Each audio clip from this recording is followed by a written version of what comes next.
Good evening, folks. This is Colin from Kincaid Outdoors. I'm sorry for the bright light there. I'm trying to adjust just a little bit to keep it from getting so bright in here. You can see it. There we go. Yeah, this is Colin. Hope you guys are doing well. Hope you had a good weekend. I am going to be going over a few things that I've seen and what happened over the weekend at the Watcher County Flea Market. Um, while I do not have a ton of personal things to show you, but there is definitely news. First and foremost, I was unable to complete this challenge, but Ian was not. He did in one go. And you guys will see that on Thursday when I do a full reveal of what he found on that Saturday. Because we were only there for one day. We didn't even stay for the full 2 days we were planning on going because my body did not want to go handle it. So, on that note, I hope you guys are doing well. I hope you guys are going to be somebody here eventually, hopefully. And let's see what happens. I've got my coffee, and let's talk. If you guys are wanting to listen, I'm willing to listen if you're willing to talk, and vice versa. You already know I like to talk.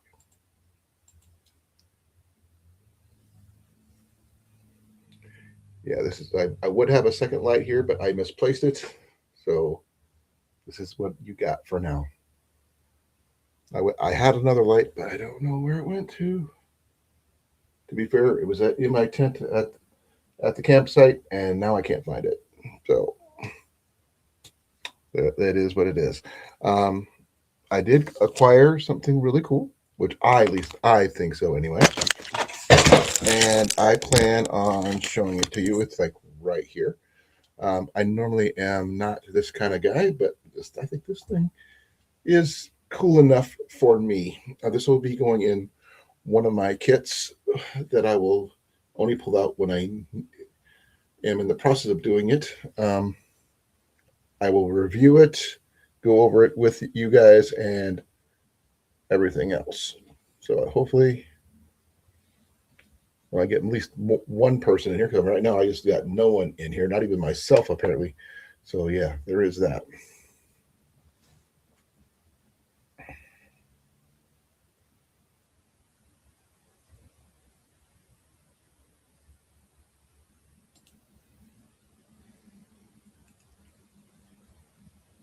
I'm just here by myself, singing this silly tune, la la la la, kind of thing.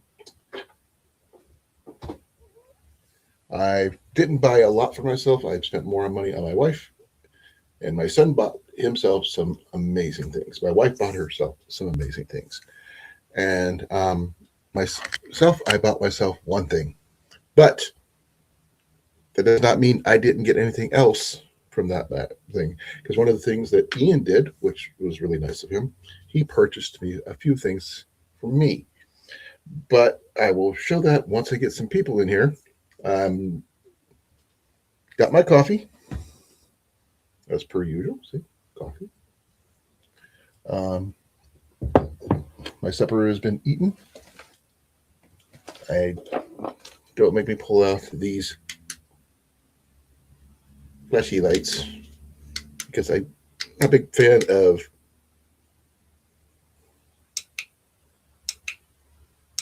flashy lights. I don't really like flashy lights. I kind of like the steady things, but that's about it. So it is what it is right now, and that's going to go up there.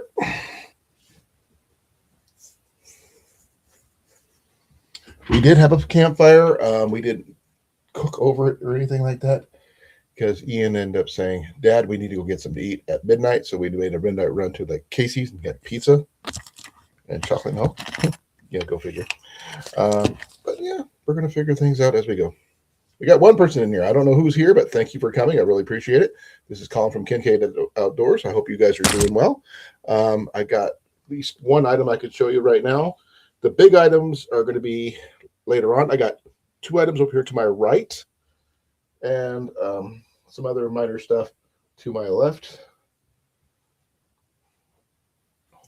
which is, I hope, interesting enough for you. Um, this is both pretty cool items.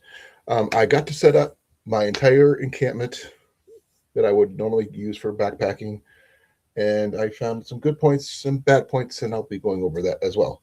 Um, yes, my cots fit in my tent.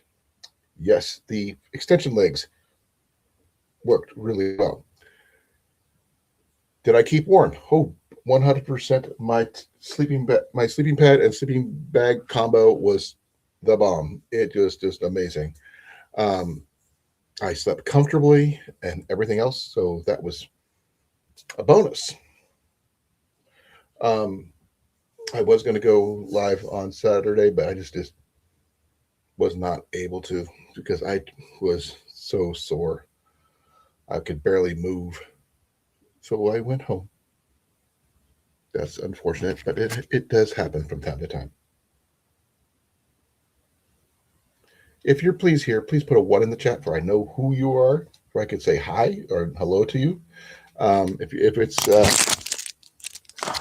someone I know, that'd be amazing. If it's someone I don't know, it'd be even more amazing. I've got two items over here, which, by the way, were purchased for me by my son Ian. A couple of the other items that he also purchased for me is over here, on, right down here, that went with one of the items. I didn't get a chance to really do much due to wasn't my body style, but I did find one item that I did purchase for myself by while I was there, and I will be showing that off shortly. Now, the big items, which is going to be a big reveal, is what my boy found on Saturday that was just utterly amazing, and it was under the conditions of what we were trying to do, and he basically, well, I'll tell you what it is. He found a get home bag, 100% vintage, mind you, get home bag with all the items still in the freaking packages. I'll be going over what he found and how much everything is and everything like that on Thursday, and that way we can go through each and every item as we go. He did give me one of the items, but basically, just in some of the items that he acquired, he made his money back tenfold. So that's something you guys will just have to wait and see. Myself, I got something really simple to the point. Is it useful? 100%. Have I done anything with it? No, I have not. I had it. I set it right here. It's hanging right now, literally right behind my laptop, and I will show you shortly. The other two items are too big to sit right here, but they definitely go with what I have in my room. You can't see it, but over this way, you see a bunch of bows. I turn my computer completely 180 degrees, you'll see a bunch of bows. That should give you an idea. Now, just to say that, you're saying I'm kind of caught on something. Why am I caught? Okay, that's why. There we go. This is what he got me. This was with one of the items. This is a vintage Ben Pearson side quiver in near mint condition. This is from Pine Bluff, Arkansas. And this thing has got no wear, no tear, nothing on it. The arrows, on the other hand, not so much. These, as you can see, are in really poor condition. Now, I will be stripping these fletchings off and replacing them. The shabs, I'll go one at a time because they're all different. No, they're all the same, but they're different. They have been shot multiple times. As you can see right here, there's the wear and tear on here right there. I'm not sure if that's from them rattling or anything like that, but they were, you can see the scrape marks and things like that right there. Now, here's the one thing that you don't usually see. Look at the size of this fill points. These are crimp-ons. There's not what you call your standard stuff. There is some uh, gunk on these that's not mud. I've been trying to go getting some of this stuff off, but it's a little grit, as you can see right there. I'm not sure if it's mud or what other debris. It's partially sticky. And these are probably about 28-inch long shabs, more than likely cedar. They are not quite 100% straight. There's a little wobble about right here. Two of the three fletchings are intact. This one here just needs reattached. I don't have any fletching glue at this moment, so I can't repair it. That's on my list of things I need to acquire. The second one, it's got even more debris and stuff like that on there. As you can see, look at the gunk on there. It is fair. It was flattened because it looked like it hit something solid. It's hard to tell, but that end has been flattened. If it hit something like a brick or something. There is actually dirt on this one, and two of the three fletchings is gone. You can see that definitely needs scraped off and repaired. It's just simply that easy. I have the fletching to repair it, but I don't have this style. I have a longer style, so I'm gonna have to pick up some new, shorter 3-inch fletchings in the shield shape in order to do that. Now, the third one, also damaged. I could probably repair this with the right glue, but I do not have any at this particular point in time. They did lose a little bit of fletching right there. And once it's repaired, I should be able to shoot this fairly easily. And it does have the same thing as the little crimp-on field point. Now, I can't tell you what brand of arrows these are. I do have more of these over in one of my quivers that I acquired a while back. And these are fairly standard about 50, 60 years ago. And probably even further back if I look a little further. These are fairly lightweight. These are for like really extremely lightweight bows. And one of the things I am going to show you real quick is one of the first bows that I acquired thanks to my son. Now, this one right here, the first one, I just freaking put my freaking thing on there. Thank you. Let me do that because I don't want to blind anybody. This one here is a Stemler model 816 bow, recurve bow. You can see with the little recurve tips on both sides. This one here is about a 35-pound model in OD green, as you can see. There's the brand name. It is fairly stiff. I've actually strung this. This is an ambidextrous style bow with a one-piece rubber handle or riser. And it's meant for little kids. But the thing is, this one here, for those people who are into the survival stuff, this right here will be more than enough for small game. Your rabbits, your squirrels, your quail, if you can get up close enough, any other small game within about 20 feet. Notice I said feet, not yards. Now, if you can do yards, I can, but I've had skill and I have had a lot of practice at this. The string is fairly, not your standard twisted Flemish string, but is in really good condition, as you can see.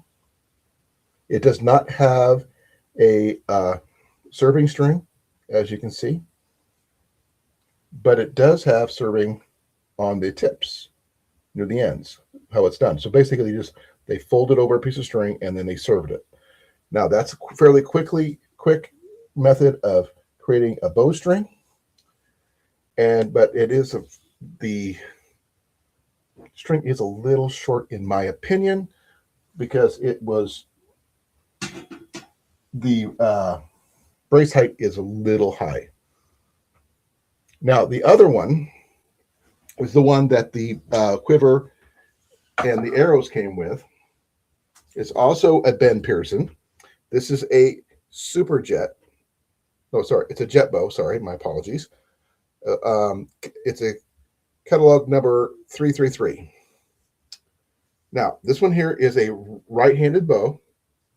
Same kind of, it's a little bit hard rubber handle or riser, depending on what you want to call it. But you put it in your left hand here.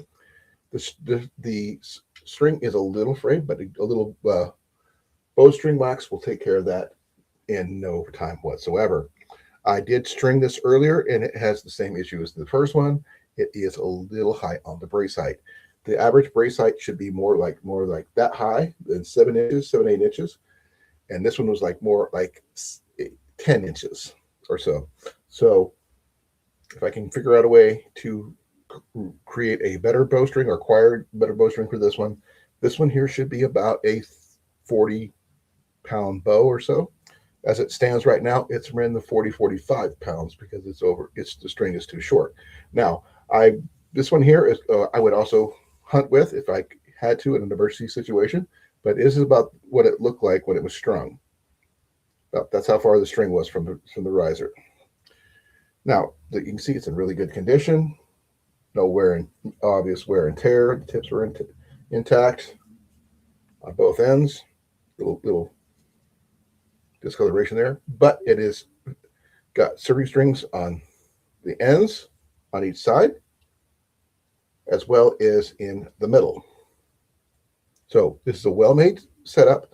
You can see it has shot a lot of arrows off of it.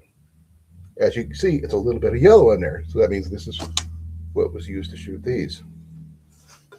Now, whether they had any other additional gear doesn't matter. I don't know. But this is a complete set, probably from the 50s and 60s. I'll have to do some more research because I do have some model numbers for each of these so I can figure out where they're coming from. Now, on average, I would definitely go with a heavier poundage bow, but I have only saw a few that I would really be interested in when I was there. And none of them were of the quality that I would be comfortable with carrying. I mean, I don't generally go after compounds. I did see a really nice Excalibur compound crossbow that my wife went ooh over, but the price tag was way out of too rich for my blood. But if I would have had the money for it, I would have bought it for her, hands down. No, hey Gary, how you doing? I got a couple things from the flea market. I did not win the competition against my boy. He kicked my butt 3 ways from Sunday, and we didn't even make it to Sunday because there was no freaking way I could beat him with what he found. One item, he purchased one item, Gary, and he kicked my butt. He got the entire package in one shot. And the fact is that I wasn't really feeling 100%. My shoulder was hurting. My knee was hurting. My back was hurting. I was just out of it. That being said, that doesn't mean I didn't come away with anything. I did acquire some really cool things.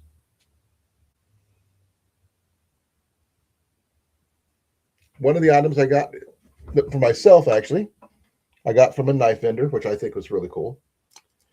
And for those people who do recognize things, this is what I got right here. Yes, I did get one of these. I got me a neck knife. It does have a belt clip if I want to go with a belt clip. And that's just a simple little saw. Not too big, not too small, but it is very, very sharp. This was literally I bought it off himself, because I was told I was looking for a neck knife, and he showed me a couple. I wasn't really impressed.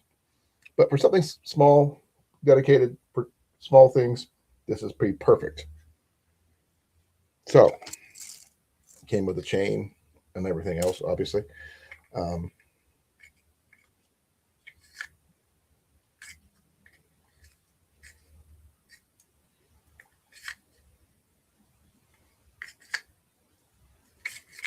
try to figure out how to get this thing back in here without it.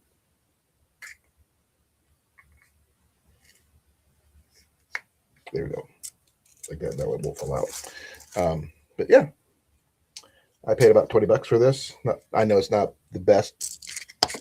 Today, we got out for a little bit. Give me a second here.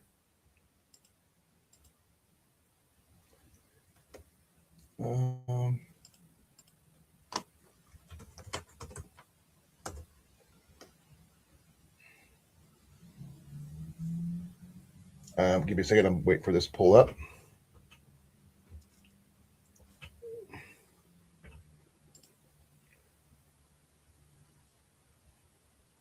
We had a high of 61 here.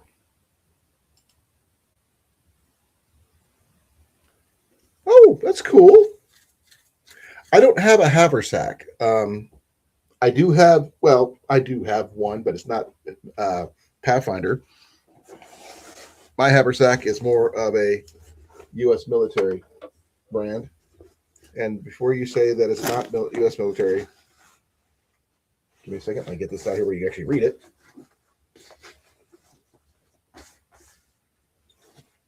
Right there, see? This is my camera bag, by the way. I used to use it as my bushcraft bag, then I upgraded to my Alice pack for that. Now, I do have Pathfinder gear. That is over here behind me on my table, or on my shelf behind me.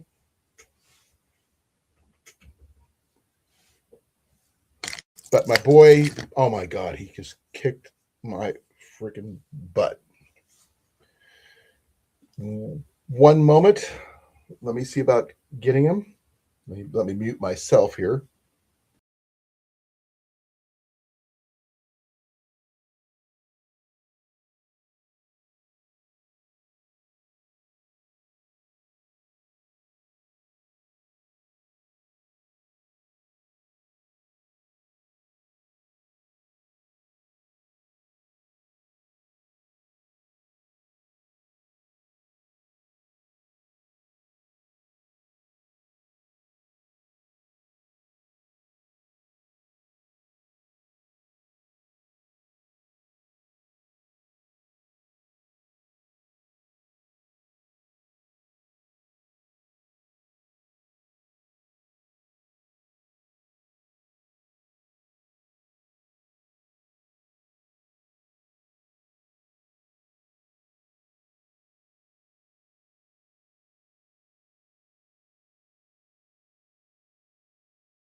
Okay, I'm not going to show you what's in it yet because this is going to be on Thursday when I do this.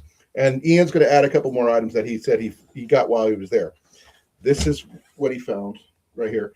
Everything intact as it is, with the exception of one item so far, which he added a butane lighter, which he found in the front yard while he was mowing yesterday. But that one is going to be taken out and not going to be used in this context because it just technically doesn't count. Should I also mention you tried to buy it from me? Oh, technically. You did try to buy it from me. No, technically, who paid for it? You did, but you tried to buy it from me. No, I'm not done showing it off, bud. No. Okay, I'm going to go over. Hey, pick that up. That's not my doing. That was the bag. It was a bag. Okay, this is the bag he found. Yes, you can see it's pretty stuffed. And he bought it for $30. Now, the contents you will see on Thursday. Plus an additional item that Ian's going to allow me to show off as well. Can you close the door, bud? Macus does not like when we're doing stuff like this. But as you can see, it's a really nice backpack. It is a backpack. It is not fancy by any means, but it is what it is. And for a get-home bag, It's amazing. Now, Doug, how you doing, brother? We got Gary and Doug, just me, you guys, and see what's going on. Now, he did purchase me the two bows and the little archery set as a gift, which is really funny since I gave him the money to do all this. So that's the big thing. He ran off, bought a bunch of stuff when I could by running like really fast when I can't do that, and he purchased that kit from one vendor all at once. I went through it. I will give you an estimated value of what that bag is worth. I stopped counting at $248. Now, that bag I just showed you, which is right there, has a accumulative value. We're talking used, not brand new value of me picking it up from anywhere online of $248 plus. The reason I say plus is because I didn't get the value of everything. Because there are some items that I didn't check because it's items within items type of situation. And some items I could not figure out where to look for. So, if you know what that backpack is, you let me know because I still haven't been able to figure it out.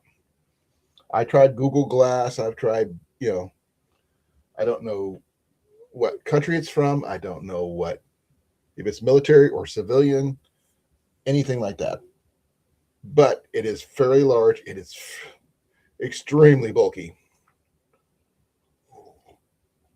And it sort of looks like something you'd see on an anime or something. He did whoop my butt 120%. He kicked my butt 3 ways from Sunday, and we didn't even make it to Sunday. Once I seen what was in that bag, there was no way I was going to be able to match him. Because on Sunday night when we got home, we actually went home Saturday night instead of staying over till Sunday, because I was physically crashing. My body was, all my joints were inflamed. No matter what medication I used, did not help.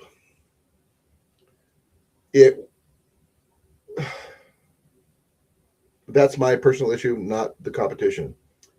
But we tried to call it off earlier in the day when I first started walking around with him. And then once we called it off, he took off once my wife showed up, and I hung around my wife for the rest of the day. Spent a lot of money on her. And then that's what he found. Now, Jenny did get something really cool. She found a really nice pull cart that you can use that's really good for going upstairs and stuff for $5. If you guys want to see that, you can just put a 1 in the chat if you want to see it. If you don't, that's fine too. So that being said, I did get, like I said, I only got one thing for myself. He did not acquire a knife like I did. He did acquire a military issue fork, like the knife, fork, and spoon sets from the Army, the military, because he had misplaced his own and he bought another one. So he was able to replace what he misplaced, even though he might find it later on. It's probably in his room somewhere.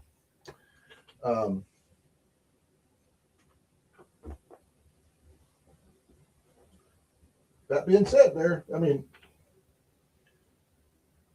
that's what we got. So what do you guys think? Is it going to be a possibility that he whooped my butt so bad there's no way I could recover? And one of those other items he acquired is amazing onto itself. That puts that one over to the nth degree. There's no way, Jose, I could have picked up what he picked up in 2 purchases that I would never be able to recover from. Hey, Ian?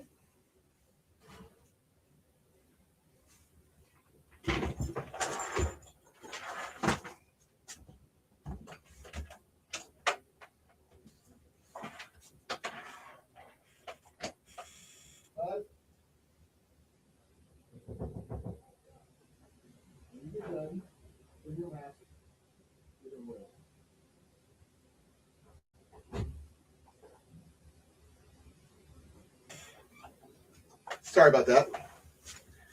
He's in the process of doing something. But when he gets done, he'll be in here showing off what he acquired. I can't tell you how much he paid for it. He's going to tell me. So that's what we're going to work on. I'm not going to bow to him, but I do have to remind him of one thing, though, Gary. The thing he purchased was with my money. That's the big thing. He had no money to do this. I gave him $100 to use, and I could hereby technically claim everything that's mine, but that'd be a jerk move. I'm not going to do that. I offered to purchase him these items from him because I think it's really freaking cool, just on principle alone.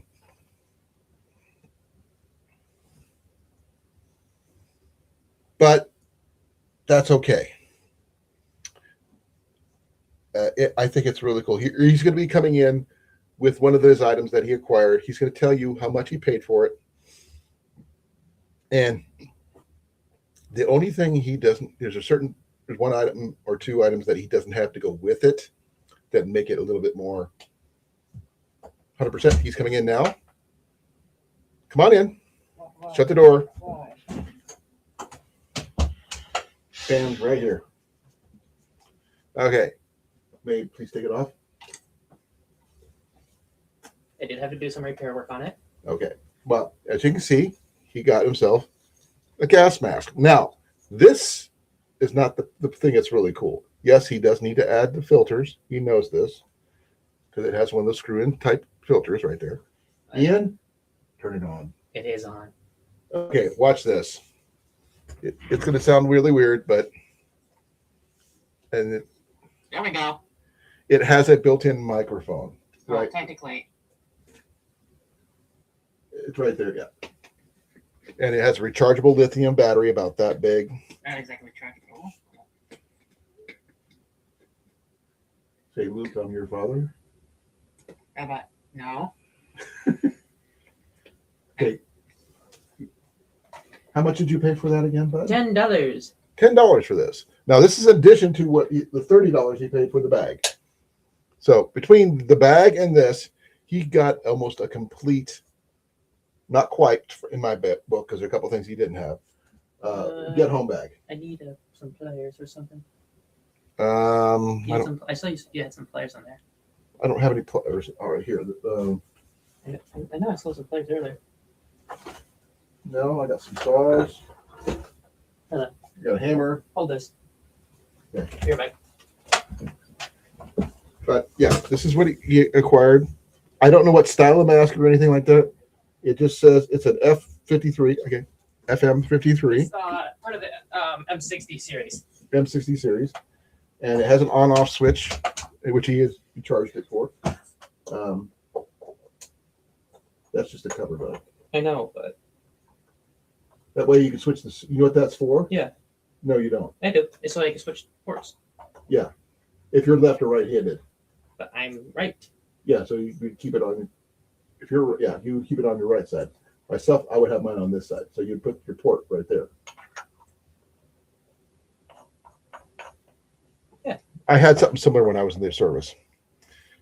But that kind of mask with a reusable filter, which he's planning on purchasing, is going to, go from there. But I did have a blowout of one of the straps. Yeah, that's what, physical repairs. One of the items, he did give me one of his items. Two of them. Oh, no, I thought you were talking about. From the bag. Okay. One item. But it does not affect the overall value. It does not. It actually, it's why the total price is $248 plus. So there's some things I did not get a value on because I'm not sure how to acquire the price on it, because it's not your standard items in a get home bag. But I can assume, as a person who has been trained in certain items in there, it's someone who needed it for certain reasons, which I'll go into on Thursday. I'm not going to go into depth, but I would like to thank my son, Ian, for showing off one of his mask. My beautiful mask, which I've annoyed him with. It does not have a hood. It does not have the rest of the suit, which he already owns the rest of the Yes, suits. I do. Exception For the boots and gloves. the boots and gloves, which he has not owned. No. But for that. But I am looking. So if you know where I looking. can find him, please let him know and he'll tell me. He's still trying to. He does have a NBC suit and everything else. Hey, Ian, Yes. I will be giving this to you eventually. Not right now. He was after that for a while. Hey, CR, how you doing, brother? You just missed out on one of the. I'm not sure if you saw what Ian found. Again. You back again? You gonna show it off again, bud, or you gonna leave it here for me to show off? Then I can bring it to No, you. no. No, I'm not gonna keep it. I just want to show it off. Okay, thank you. Be careful with it, because that. I plan to. I had a blow with the Velcro. Yeah, I'm not wearing it. That's not even set up for me. Like I just said, I've told you that I multiple know, times. but. I would not do that to you.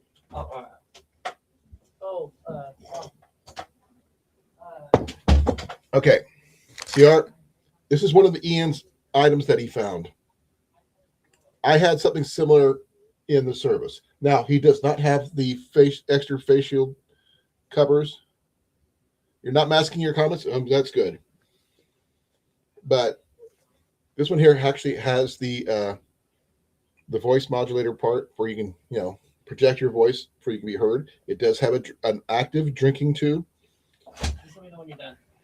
I'll bring it to you.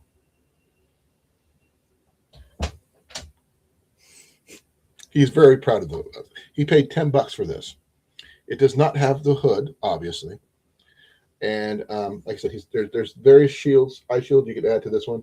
There's the dark shield for eye protection, and a couple some yellow ones and stuff like I used to have when I was in the service back in the day.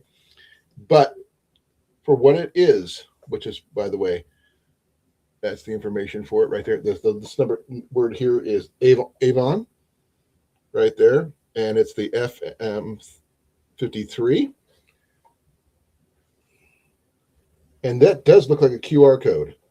Now, I may be getting my phone and checking the QR code and seeing about that.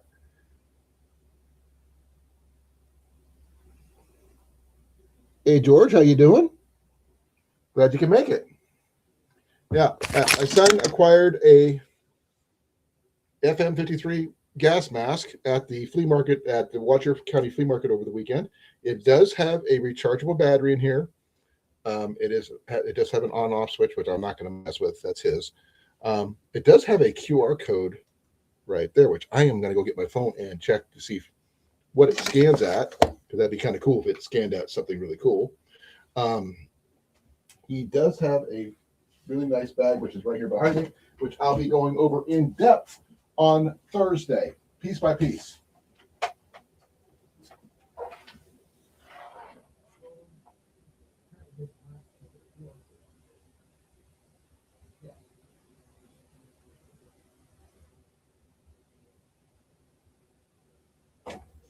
Okay.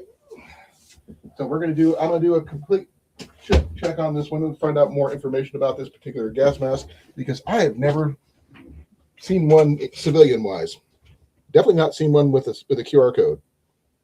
So that's all new to me. Okay, I'm not sure if this will even work or not, but I'm going to try.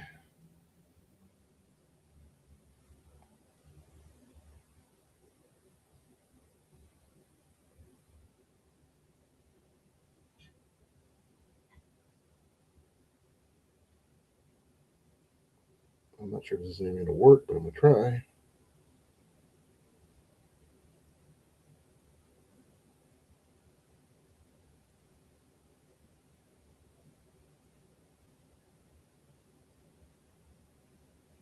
I'm going to try to take a picture of it because I can't get this thing to.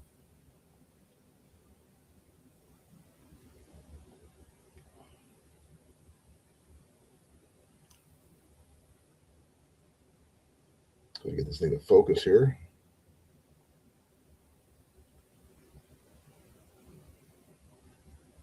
I'm not even sure if this is going to work, but I'm going to try.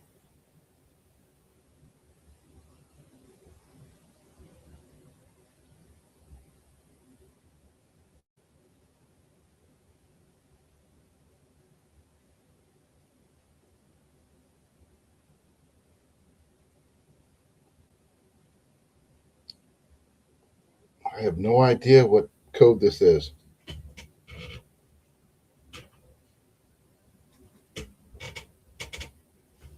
Oh, that's cool. How much was it?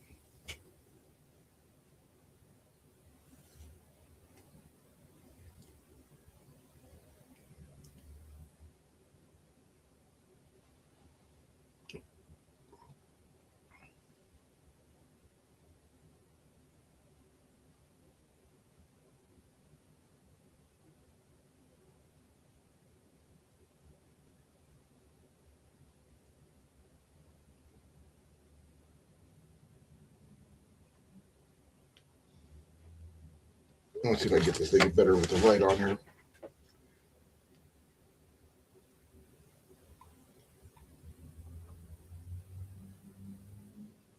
Oh man, normally when a QR code comes up, I can get it, but I can't do anything.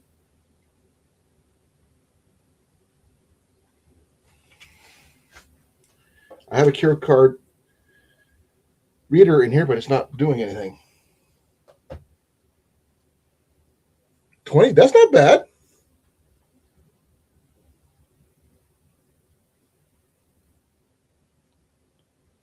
I'm trying another QR code reader, see if that might help.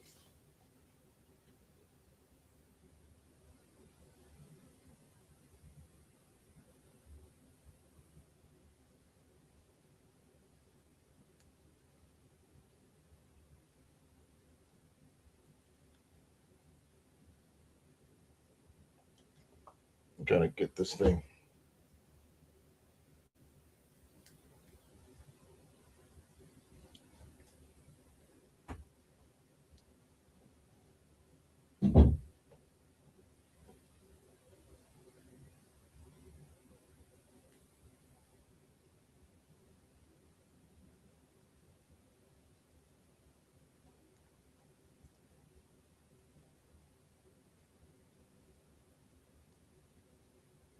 Okay, here we go. So hopefully this will work this time. I'm hoping.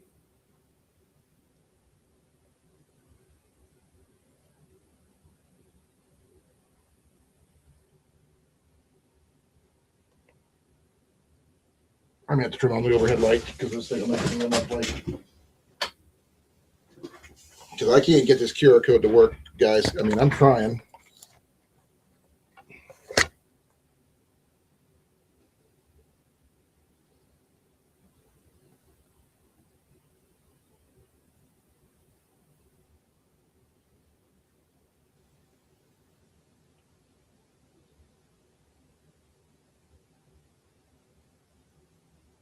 I've never seen one with a QR code, to be honest, guys.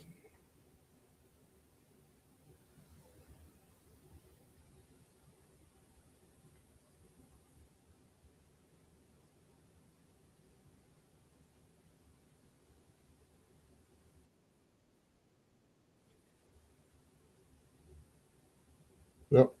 I can't get anything with this one. I've tried multiple ways.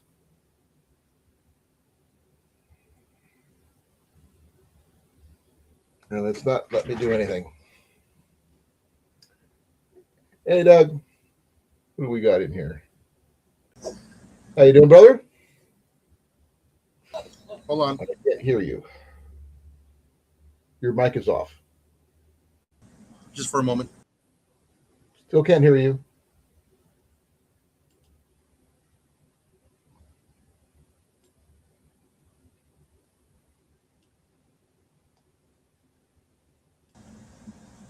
Can you hear me? Can I hear you now? Say something. Nope, he's got his mic turned off for a reason.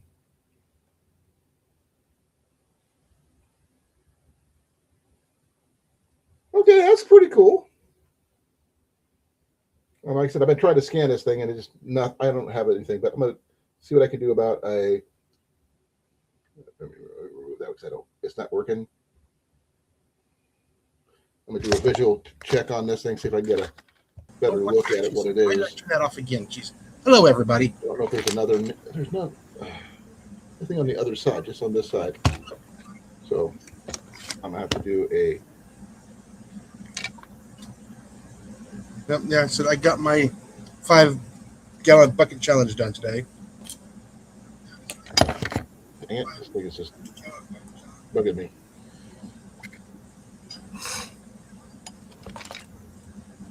So I see that you got a gas mask earlier before I had to go out and grab the mail. Let me turn this up, see if I can hear you. I can't hear you, Jason, at all. Well, I can hear me.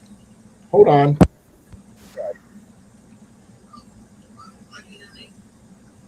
Yes, I can hear you barely. Well, I There, don't know. there. I can hear you Molly. I can hear you now. I forgot to mute. What about mute? I forgot. I can hear you. Molly forgot to mute. That's okay. You're good. But this is what the Ian found for $10. Yeah, just tell them don't go to any riots because you'll get some female officer with a paintball gun and remove a testicle. Yeah, probably. I'm just trying to figure out what the price tag would be something on this one. Because normally, you know what I mean? Yeah, that one looks like that's for a pest control technician, and those usually run about $200. It's an Avon M50 series air purifying respirator. Likely, it's an M50 model, and because it does say M53, FM53.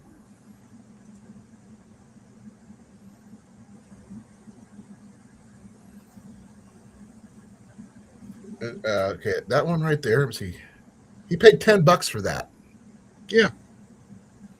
And yeah, this is not what you call a cheap setup.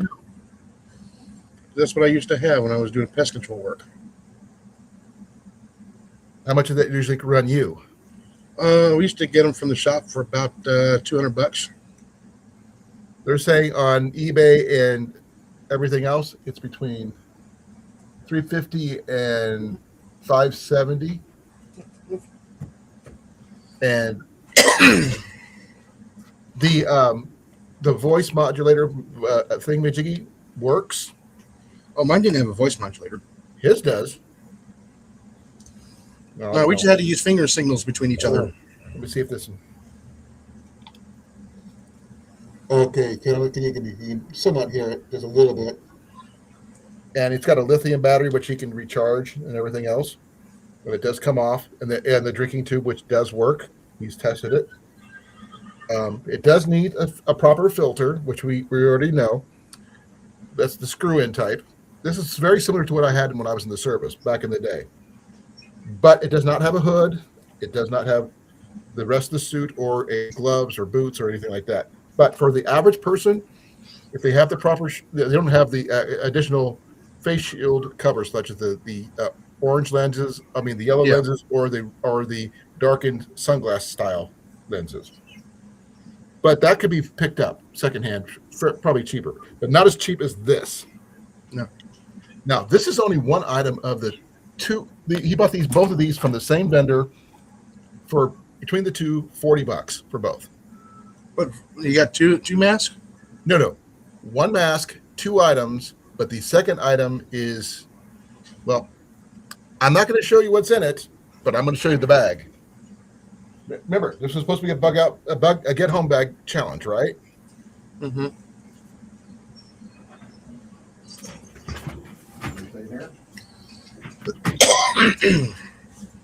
This is the bag in question that he acquired for $30 Was there stuff in it or was it empty? with everything in it. Mm. And I can't figure out what make of model of backpack this is. It's a knapsack style, old, and it's got little fake wool thing. It is very old. And from what lore I do know, from what Ian told me, that the vendor who sold it said he couldn't. The only reason he was selling it because he couldn't carry it anymore. He had a bad back. Now I'm strong enough to pick it up, but I would not want to wear it. But I went through each item in there, and I didn't finish everything, but because I didn't itemize everything. Sorry, but it did come out. I stopped counting at $248. $248. I stopped counting. For him. And these were not just random items sitting here willy-nilly in there. Okay? These were packaged, unopened items. 90% of them. Like new old stock type stuff. Yeah. And I went through the internet scouring by using Google Glass and everything, and I looked at the lowest used price for each item. Even though these are brand new in package, the lowest used item price is what I went with. Does not mean that it's the actual price, but that's what the used price was. Like say off of eBay or any secondhand stores or whatever. But I stopped counting at $248. Oh wow. And if I went by the actual price, it could have been like $500. Easy. And when I figured that out after looking at his items, there's no way in hell I could have won this competition. None whatsoever. Now, did it have everything he needed? No.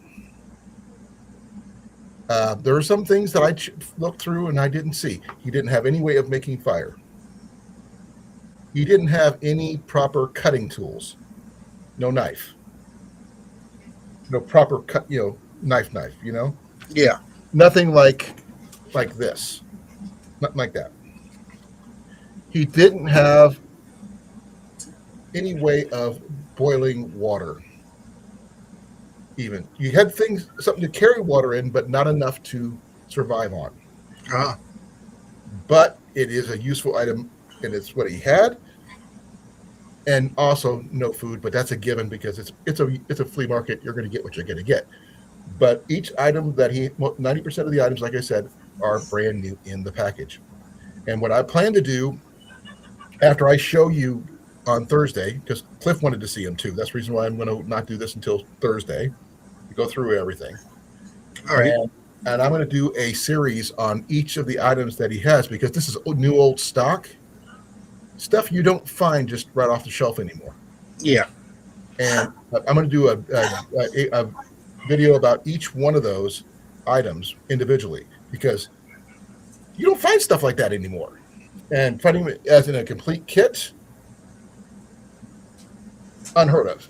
And the fact is, once he did that, with given my physical limitations already, that I couldn't really keep up with him and try to carry anything, I conceded that I would not win. So I gave up. There's no physical way. I mean, like Dan finding that complete survival kit the first year. Mm-hmm. This is like 10 times bigger, but not as modern. But the gear is solid. I mean, the mask was from the same guy. You don't get masks like this for $10. No, you don't. So, what's that tell you? Did he kick my butt? Oh, hell yeah. And he plans on, it's actually in really good condition. He said it needs a little TLC with some stitching on this little webbing up here at the top. That's what helps snug it to his head, which he sewed up himself. I give him kudos. I give him kudos for that. It still works. It's still fairly elastic, but this is a $300 to $500 face mask. And the fact that it has the voice modulator, you said you didn't have this part. No, I did not.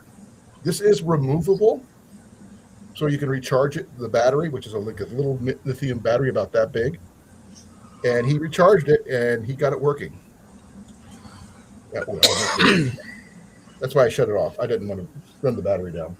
But that being said, yeah, that's what he got. That's just two of the items he got. He did purchase me a couple bows, Jason. Did he? Because I lost my range last year. Mm-hmm. Kind to replace bows is hard. One of them he picked up for me is this Stimler, vintage Stimler, 35-pound draw, fairly standard for about 1950s, 1960s bow, right? Yeah. And this thing is, you can see, it's been seen better days. Look at the dirt and stuff. But that string is pretty much pristine. Wow. Yeah, this is the old school pristine. It's just basically it's the cord that's got wrapped. That's all there is to it. It's a simple. But can you put small game with this? Definitely. But nothing bigger than rabbits and squirrels. I wouldn't go any higher than that. Don't go after like coons or possums or anything like that. But definitely not skunks. And it did come with a quiver. Not that one. The next one did come with a quiver. And this one is a Ben Pearson set. Now, you don't see these style quivers anymore.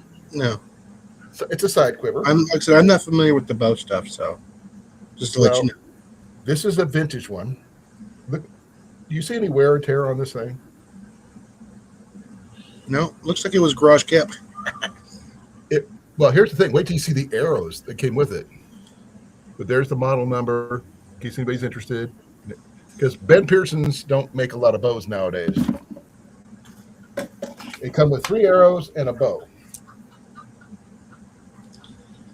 Oh, crap. I just put that around. These are the arrows. You don't see arrows like this anymore either.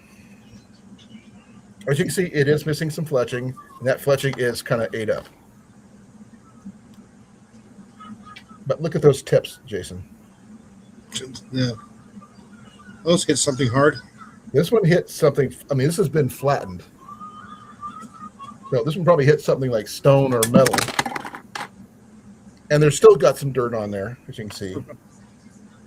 But yeah, these are like the old school clip-on field points. Probably this is a 5/16 arrow, most likely cedar. But it's shootable. Would I use it on my range? No. It is basically there to look at. But the bow he got that came with it is this one. This one here is give me a second here. Is a Ben Pearson 333 jet bow. It is a right-handed bow, recurve style. No chips, no cuts, no breaks, and it is a little bit heavier than the 35-pounder. And it does have a true bowstring. As you can see, it's got a serving on this end, and each of the ends also have servings. As you can see, it does need a little bit of bowstring wax because that's standard for But that string, look how clean that string is. For as old as this bow is. Yeah. This was in on somebody's shelf or closet or something because this thing has not been hardly used. But he gave me those as presents. Probably before he can keep that stuff. I did purchase one item for myself though. And I don't need to be big for this one because it's kind of a small thing. I've talked in the past that I am never been the owner of a neck knife, Jason. A what? A neck knife. Like most bushcrafters, they have little neck knives that they wear. Oh, neck knife. Okay. Yep. Sorry, my pronunciation sucks. No, it's my hearing. Okay. Well, I was able to purchase this. Ah. Nice little SOG. For $20. And it does need a little cleaning, but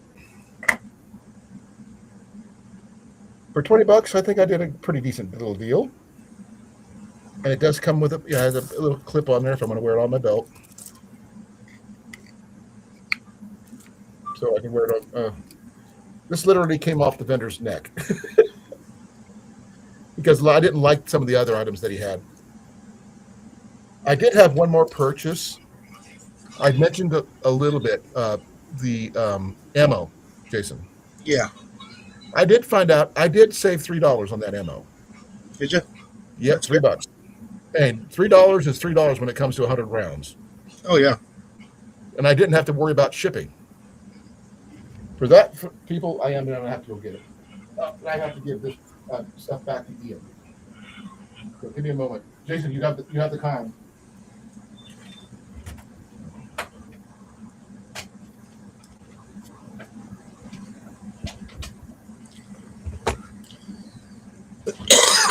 Excuse me.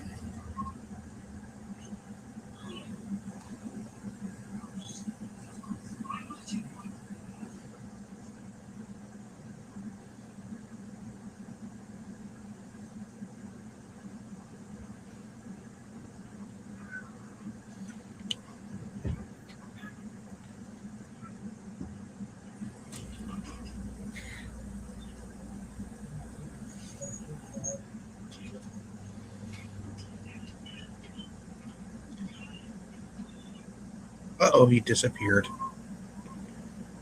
Now we can talk to him.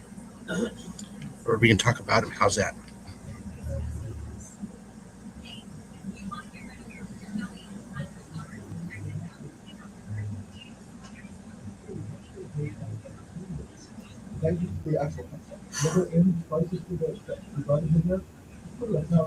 Shh, quiet. Here he comes. Okay. I have no idea. He didn't say anything. Who didn't say anything? You. I told you I was going to go get these. I had to take those stuff back to Ian. No, we were talking about you. No, I did not get one yet. I'm waiting on the approval for the loan. I have the credits, but given my current job situation with my knee and everything, we're going straight off of Jenny, not me. Even though my credit is immaculate, which is weird. But this is what I picked up, folks. Some Remington Hunter hollow points, 100 rounds for $13.50. And yes, I got it for exactly that. No tax. That same vendor lost 4 more rounds. Hey, Big Mike. I just read a headline. Huh? I just read a headline on the news. Which is? 1 person dead after vehicle crashes into cow in Texas. Well, I've seen it happen here because I lost a friend in high school when he hit a horse. Yeah. On a motorcycle. I didn't read the article. I just read the I'm not going to go into what happened to him when he did that. That was because he was a friend of mine from the track team. Yeah, it just happened to show up. So, my condolences to the family who lost their family members.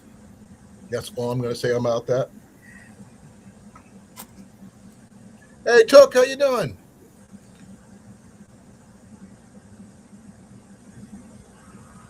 Oh, there he is. Hi, Took. I did some calculating there, Jason.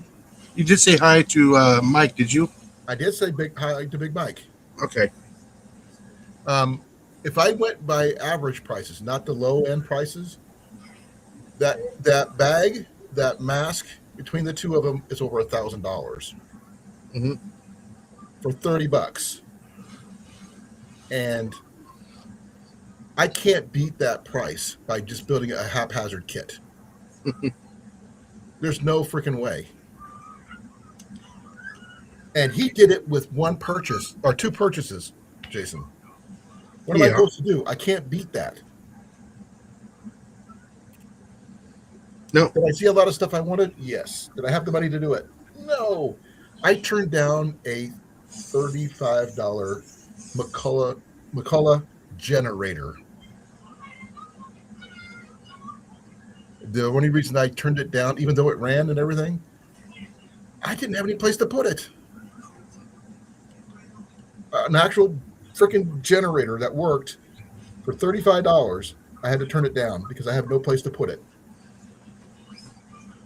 What do I do? I mean, like, it's a really good item, but and McCulloch, like the McCulloch chainsaw type stuff. That's the Yeah. that's the kind of generator it was, and it was really large, huge, for $35. I mean, what do you do? I mean, I can't bring it in the house because it wouldn't fit through the door. I can't leave it outside. Someone would walk off with it or drive off with it. Yeah. If I was in the other house by now, yes, we could just throw it in the garage. But I don't have a garage.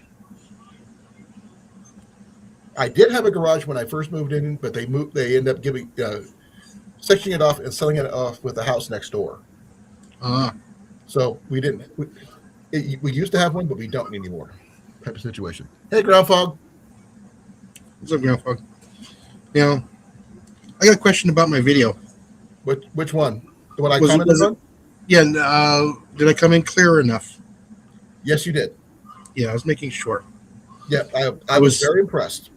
That's why I commented and everything. I did go to on that note of your video. I did go to Walmart the other day, but the pictures I posted of me transplanting my tomato plant and stuff.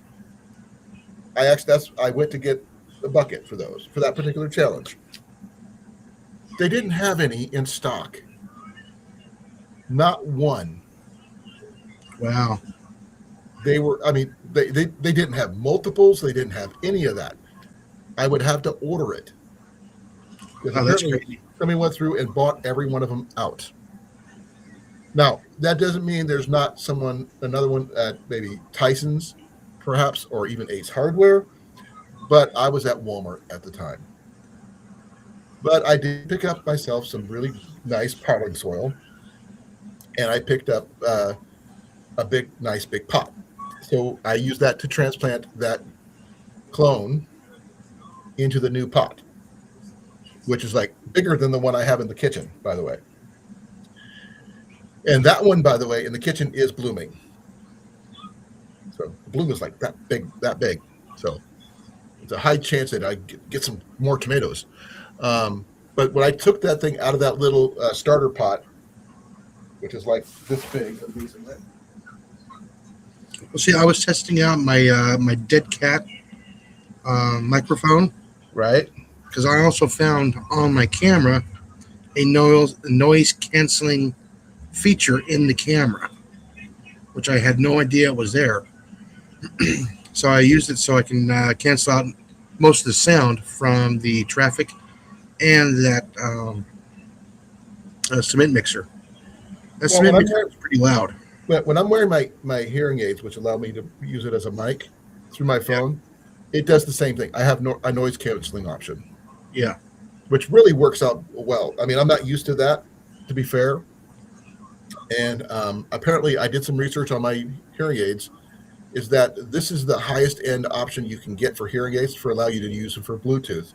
So when I upgrade to a better camera, which I want to do eventually, which is I want to go for the DJI action cameras, those, they have a Bluetooth option, which I can hook my hearing aids to that and be able to use that as a mic instead of having to buy and purchase another mic. But that being said, backtracking a little bit on the gardening part. Yeah. This is the same size pot as the one that the clone was in. When I pulled the clone out of this pot, the roots were freaking everywhere. They were all the way, completely all over this thing. Not this one, but the one I had that it was originally in. And I picked it up in total. I didn't break it up or anything. I just dug a little hole, put it in there, covered it up, and then watered it. Since it already had it was brand new soil and everything, it should take off. And I also got a tomato cage for it. Oh, that's good. I need to get a second one for the other one, but I ran out of cash. Thank you, CR. I really appreciate it. The fact that I got tomatoes growing again for the second year in a row with the same plant I think is amazing. Now, whether it's truly amazing, you gardeners, you tell me, because I've been keeping this thing alive for over 2 years. Well, I had one that was going for honest 2.5 years, and then it got broken. It tried to fold over on me, but I supported it. I tied it up. I had some twine that I used to help support it. I plan on doing it again when I get the cage on Friday or so. I didn't even take a drink of my coffee. Dang. So I'm going to keep the same pot. I'm going to put a tomato cage on it, replace the hook thing I already have on it, the hanging part, and then add some more soil to it, and run strings across the little rings of the tomato the cage Yeah. to help support the tomato on each set of the rings. That way it's not being held up with one section or another. The Clone Wars have begun. Yes. Thanks to him who helped me taught me how to do the clone thing. Not hard. I've never done it before. You can do it with almost any plant. I've never done it before. So the fact that it's a clone of a year old plant that's not known for being I'm not sure what do you call it, perennial, annual. Well, technically, it's an annual. Okay, but it's not supposed to be a perennial, which is becoming. It's going into its second year, and it's made it through some really interesting, times with me. So I haven't named him yet, but I do. He is my tomato plant. But Ian's potato plant is sprouting. Is what? Sprouting. That's good. Green pieces are coming up through the soil. Oh, yeah. And he doesn't have a ton of soil in there yet. He's got like this much room to the top of the pot. I told him let it get up a little bit of ways, then add more soil. Yeah, wait till the plant gets around about 12 inches tall, and then add about 4 inches of soil. Okay. He's got about 6 or 7 more inches Yeah. he can use in the pot itself before it gets over to the top. So Yeah. But I think I didn't buy much. Like I said, I just bought my ammo. I'm really sad about the vendor where I bought this ammo from because some idiot stole 4 boxes from him. Mm-hmm.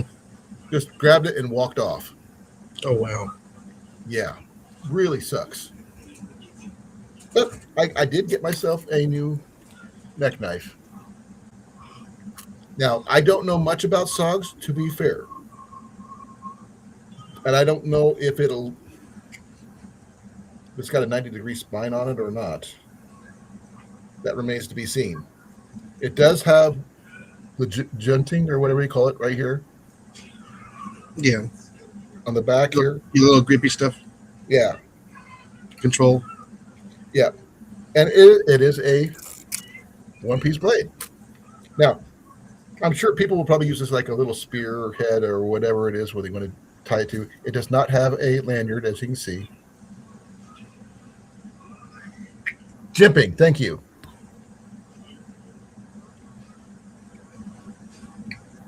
I could never. I'm not great with exact names, so thank you for that, Gary. I really appreciate it.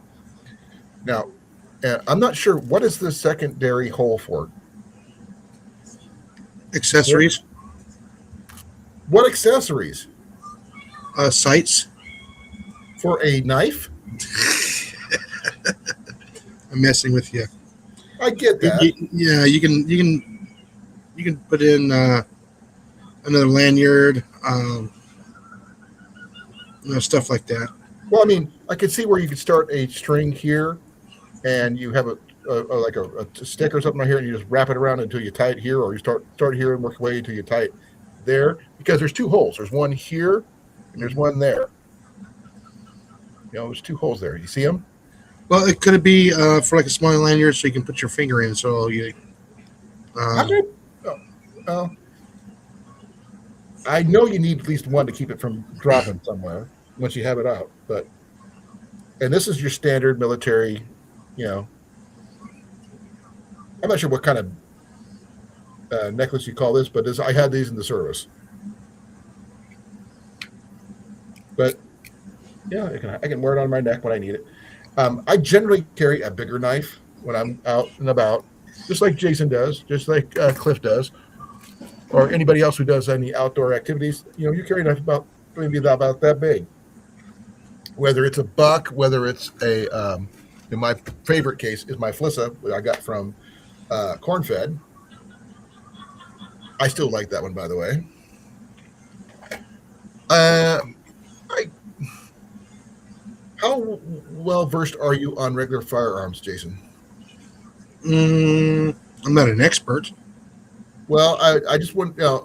I mean, I know you're a air gun enthusiast, but generic shotguns and stuff. Yeah. Okay, I did some research about mine that I own. Yeah. I found out how much it's actually worth. A couple hundred. Well, here's your down payment. No, not that much. It's not worth $1,000 or anything like that. But I could use it to take it over to the Brunel's place and use it as a trade-in item for a couple other ones that would give me more versatility in my homestead protection situation. Yeah. Which you can understand. Yeah. Where I could purchase one is none. Huh? One is none and 2 is 1. Exactly. And one of the things I was thinking about doing is trading in for a 20 gauge combo, a Mossberg 500 combo, which would allow me the 2 different barrels for the rifle barrel for deer hunting, obviously, and the regular barrel for everything else.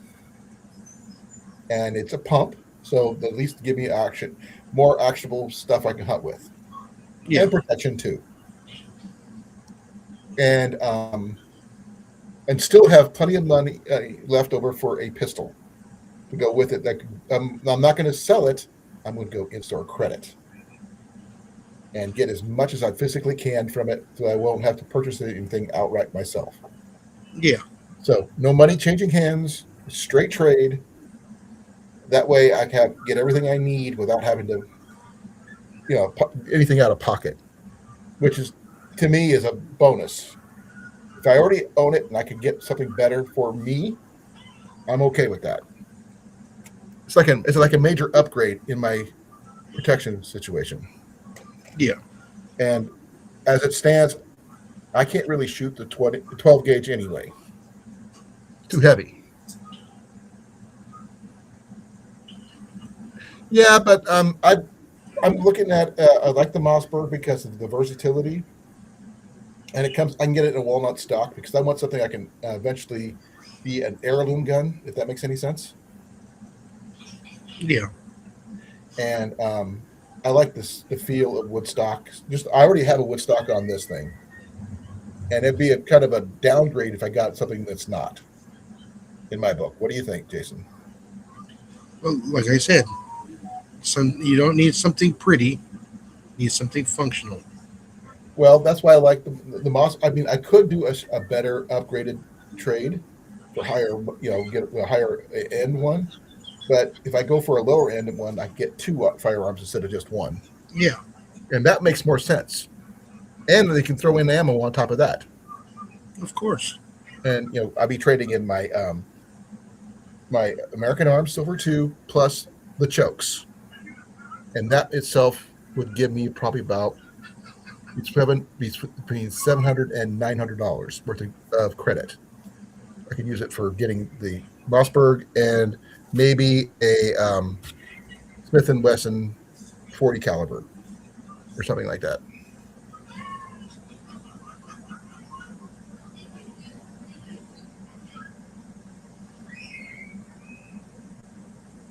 I'm going with the regular 500 though. Took.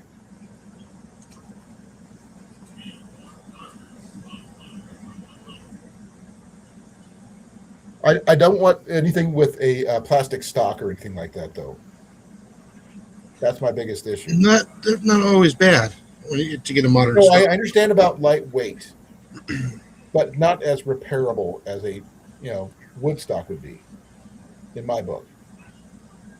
I can carve a new stock if I need to. I can't carve a plastic one. But like I Can said, I you? like the soft touch one that I have for my air rifle. Huh? I have that one that's a soft touch. What? I don't know what that is. It's a wooden stock, but yeah, it's got a synthetic on the outside. Well, it's got a cover, Yeah, it's got a cover over the wood, right? and it's always warm to the touch. It's Yeah, I did the calculations took, and they have the combo which allows me for 2 barrels.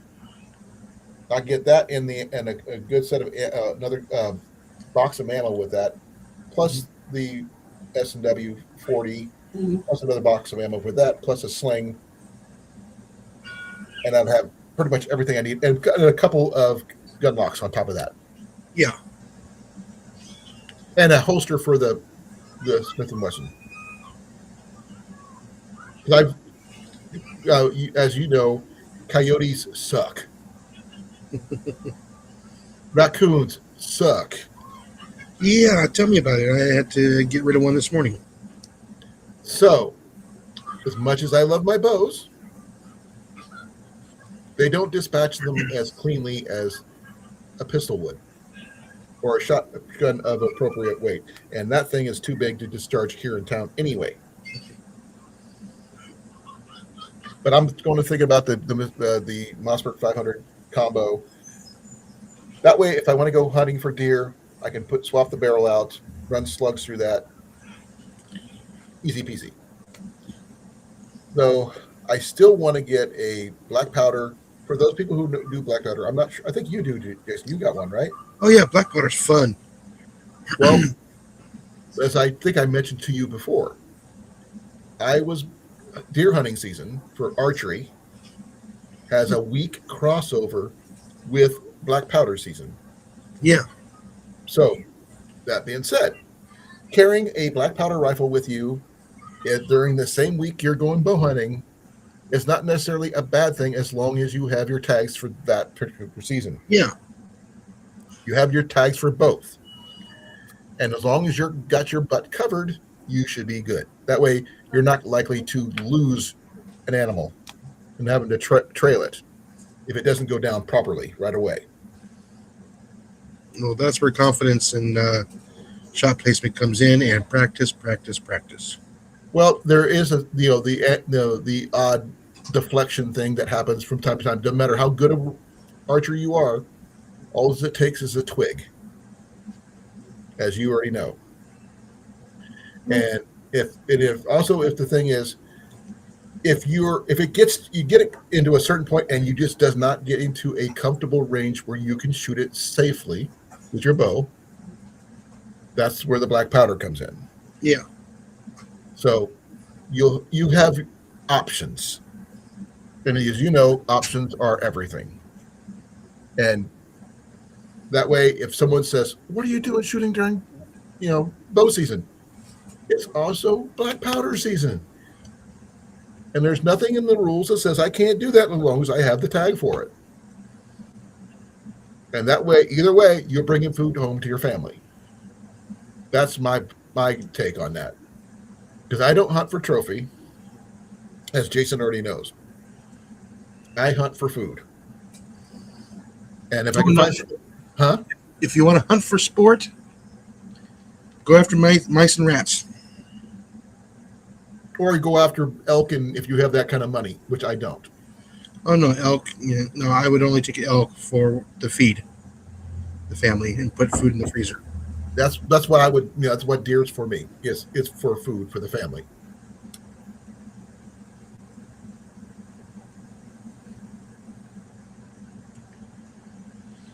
Hunt your own hunt is just like hike your own hike type situation. I grew up in a family of hunters. Jason grew up in a family of hunters Hunters and and gatherers. fishermen and a whole 9 yards. So he understands. Yeah, we raised our own food. We grew our own food. Now, Jenny, on the other hand, did not grow up among hunters, but they did raise their own rabbits for food. So she does know how to eat wild game and things like that. Rabbit. I So, married a city girl. huh? You married a I city married a girl. city girl. Yes. But she loves your cooking, though, dude. Yeah, as long as it's from the store. Well, she loves the fish you catch, doesn't she? No, she will not eat fish. Really? That's too bad. Nope. It's like Cliff. He won't eat fish either. She won't eat anything that comes from the water. Not even tuna? Nope. No tuna, no shellfish, no crab, no nothing.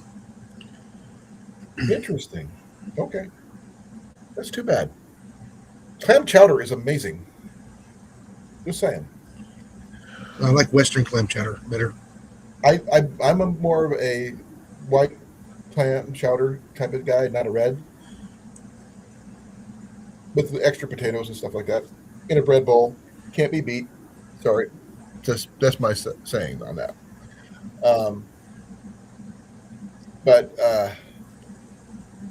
yeah. When I do get we do have some venison in our fridge right now. We have 8 pounds of it. It's we got it from the food pantry. We went there to sign up for a food box each. They gave us a whole like 2 or 3 families worth because some like 6 families signed up for it, scheduled it to be picked up, and they never showed. Oh, And they had this stuff already set up, ready to go out the door. And we didn't even get to do anything saying that we needed a food box. And he goes, come around the side. Okay. We didn't think anything of it. We go around the side. We get bag after bag after bag after bag. We go, holy freaking cow. Usually you get 1 pound, 2 pound package of venison each. We got 2 each. I would love to have that much venison. And it's the ground venison, prepackaged, all that stuff. That makes great tacos and breakfast and lunch and dinner. We're thinking we're gonna try cowboy stew, with the beans and everything else. Yeah. Bush's baked beans and 2 pounds of that stuff. Oh man, that's gonna be amazing. Only thing you could make it even more amazing is I'm gonna little slight guilt trip to you, Jason. I don't have your drum. Yeah, I know. I need to get enough time so I can Okay. make the batch. You tell me when you have enough to do it. I send you money. You send me dry rub. Okay? No, it's just I need to get everything ordered. I get that. I wish I could find a way to send you the bottles back so you can get more. Well, the thing is, I made a batch to go to the I know. You told me. to the event, and Bye-bye. it went bye. I was not happy. Hey, Ajax. How you doing, Tyler? Hey, Tyler. Okay, CR. Thank you for coming, though. I really appreciate it. Now, by the way, I really hope everybody's going to be here on Thursday when we get to go through that bag of Ian's. And like I said, if I go with the average price, not the high end price, not the low end price, but the average price, that's over $1,000 worth of gear. Yeah. Just a hint of some of the items that are in there. He does have tarps in there. He does have a first aid kit in there. But these are custom made first aid kits. He does have one item kit in there that I have no freaking clue why it's even in there, but it's in there, which you'll see. And as a person who was formerly of the Air Force and Army, I could see where it might become something you can use it for, but you guys are going to have to tell me. But it is new old stock, everything, except for the stuff in the first aid kit, which is the stuff I did not price because he custom built that stuff. which makes it a little different. That's where the price is going to vary from anything that's above $248. For $30 is what he paid for it. The value is beyond right now. There's no way I could have beat him. No way. He just happened to come across that good deal. Oh, it happens. It's just that I could not walk fast enough to keep up with him. I mean, literally, I had to sit down like 6 or 7 times throughout the day. I was not, I mean, my knee is getting worse. My shoulder's slowly getting better. I can do this now. That's good. Yeah. I actually strung the bows, each of these 2 bows, and I was able to pull a bow back without hurting myself. So I could do this. So that was good. But it's not where the bows I want to use, which is these up here. Yeah. But I think I did pretty decent. I mean, I wish I could have got me a firearm to go with these, but that's more money than I had available. You would have loved. I have never seen so many air rifles in my life, Jason. Really? Because there was like 6 times as many vendors as they were last year. I mean, this place was vendor packed. Well, that's good. And we got there about 7:30 on Saturday, and there was some vendors were not even opened up yet, 100%. They were still there's booths covered, and Ian and I started walking around and everything, and dude, they had a wine vendor there for custom homemade. You know, they had their little winery that was there. That's kind of cool. Yeah, Jenny tried some. She loved it. She got to do a full taste testing. I declined. Hey, Howie. Howie. And then Ian bought that freaking gas mask, as you know, and he bought the get home bag. And I'm sorry, I can't compete with what he found. Yeah. See, now I was gonna put Howie on, the shout out to go ahead and the challenge. But I didn't do that. I did not want to put him on the spot. Oh, dude, he can do it in his sleep. But we do have 3 plants now going. It's not a garden, but it is what it is. I am growing stuff, Jason, better than I was last year. Yeah. You're supposed to get better every year. Some years you do horrible. Some years you'll do really good. Aren't you supposed to be actually planting seeds and getting new plants? That's what I did today. I didn't. I cloned one. That doesn't count, you said. Nope, you have to start from seed. I started from a stem. But that's the challenge, to show everybody. But And it is prove that you can do it. I will say this, that the pot that I did put it in is probably about a 5-gallon pot. Yeah. But there's no way of actually gauging that. Yeah. Bill is doing his in his grow bags. It's still 5 gallon, and it's still kind of considered a bucket. Right. Well, this one here, it's got it's about. Well, I showed you a picture. Yeah. But it has a little spout on the outside where you pour the water in. Mm-hmm. To put the water down at the roots. And I made sure to water it. We put it not in full sun, but right off, literally not too far from where the one inside is.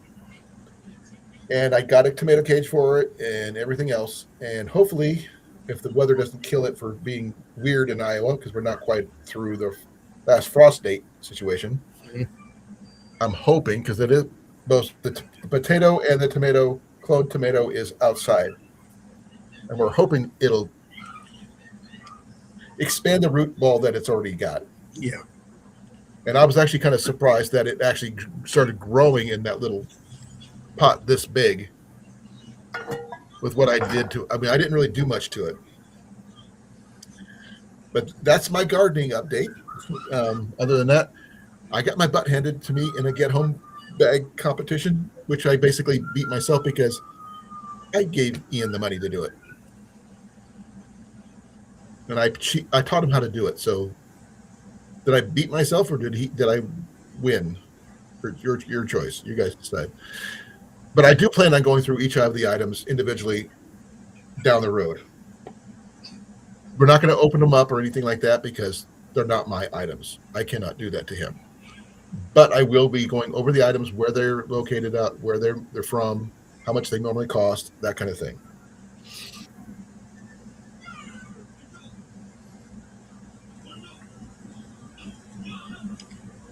I can understand that. I do have my other challenge I got to do, Jason. Yeah. And Ian is going to go with me when I do that.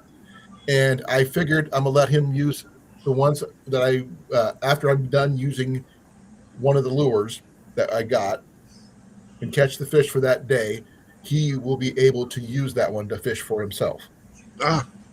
That way. They'll probably like that. Oh, yeah. He does. I told him, you don't get to keep it, but you do get to use it. It is mine. I paid for it. It's, you don't get to keep what just because you said. Possession is not 9/10 of the law in this book. It's mine. But I got 24 of these puppies to go over. I'm going to Google Glass each and every one of them to find out what the primary fish it's for. So if it's the one for trout, I will have to get my license for. On top of that, I am going to do one more thing. I am putting in for my permanent license, a permanent hunting and fishing license here in Iowa, which means for $7, I will get a permanent hunting fishing license. That's good. I won't, and the only thing I have to purchase is specialty licenses. Like if I want to go deer hunting or turkey hunting, I got to get tags for those. If I want to do trout fishing, I got to have a special license for that. But other than that, I don't need any habitat tags or anything like that. One-time purchase, done. I may get a permanent card for that too. So, be well, Gary. Thank you for coming. All right, Gary. But yeah, I'm the first person I've ever met that actually has a permanent hunting fishing license. But in Iowa, it's a new thing. For $7, I get all that. I was going to take a copy of my DD 214, which I just got fresh copies of, and my disability rating down to wherever I get my fishing licenses to prove that it's. I'm not sure where would I go for that, or can I do it online? I have to look it up. You have to do it online. Because one of the things that we do here, we have hard cards. Jason, have you ever seen those? Yeah. With the little pictures on and everything else? Yes. Like little QR codes of your hunting fishing licenses and stuff like that. Mm-hmm. Now, I'll get one of those, and I'm going to see if I get one that says veteran on it or something like that, lifetime or something, which I can carry with me. I also have a Go Outdoors app on my phone. I don't know if you have anything like that on yours, available in your state, which is really cool, by the way. It's by the Iowa DNR, and it allows me to know the my licenses. Give me a second here. It allows me to do the purchase licenses, times out with the sunset, sunrise setup, the toolbox, harvest registration, and hip registration, that kind of thing. Yeah. So that way, I just if instead of having to pull out my card every freaking time, I hit this. I show the DNR my license. I'm good to go. Now, if my I still prefer a hard copy. Oh yeah, your battery doesn't die. Which I was just getting ready to say. I still have my hard card, which I'll be getting a new one, even though I'm still good for another year on my license until 2027. I'm going to get a new card for that purposes. That way I won't have to worry about it ever again, because it's difficult, to say the least, of having to pay $125 a year for all the licensing that you need. You need your harvest, you need your tags, and whatever else that you need to go with it. And Like I said, the state of Washington is it's all online now, right, and if you actually battery dies on you, you are now poaching because you don't have a license on you. even though it's their fault. And you have to be in an area where you have service. So they're creating the issue. Yes, because they're not going to be doing the card or the paper one no more. You don't do the hard card. You can't have that Nope. option of purchasing that. It's all electronic now, which is I think is not right. Oh, I bet. Yeah. So yeah, if your phone dies because you ran out of charge, or you're out of an area that has no service, you're gonna get the ticket because you know better. So it's our fault, the person's fault, because the state decided to do something stupid. Yes, and everybody's kind of like ticked off about it. Oh, I get that. You know, I don't know what's going to happen, so I'm pretty sure that's going to be tossed out. Well, it's because it's unconstitutional. Kind of, Okay. yes. One thing I will probably end up doing is getting a duplicate permanent hunter safety card, certification card, Yeah. which is required by Iowa. That way, yeah, if anybody said, "Oh, did you ever go through hunter safety?" Yes, I did. I brought my own bow to class in high school, which was really cool. I was the only one able to do that. Um, the collectible durable hard card, which is really freaking cool. They change it out every year. Like, Yeah, so they know what year it is just by looking at it. well, you can get like there's a trout, Yeah.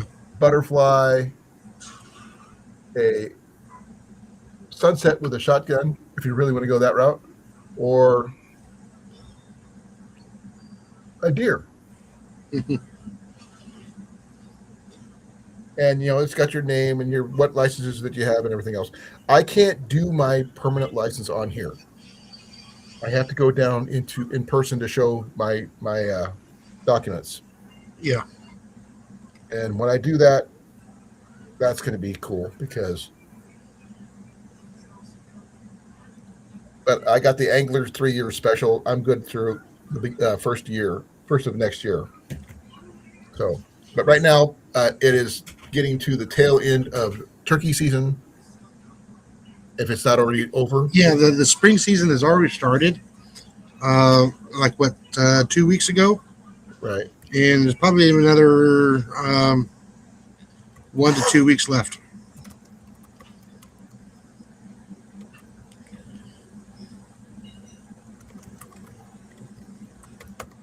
I'm just checking, sir.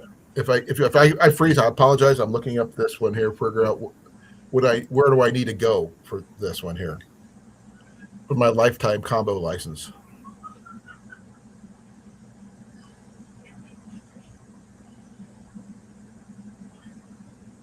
So I'm working on that right now. But they did lower it down to $7.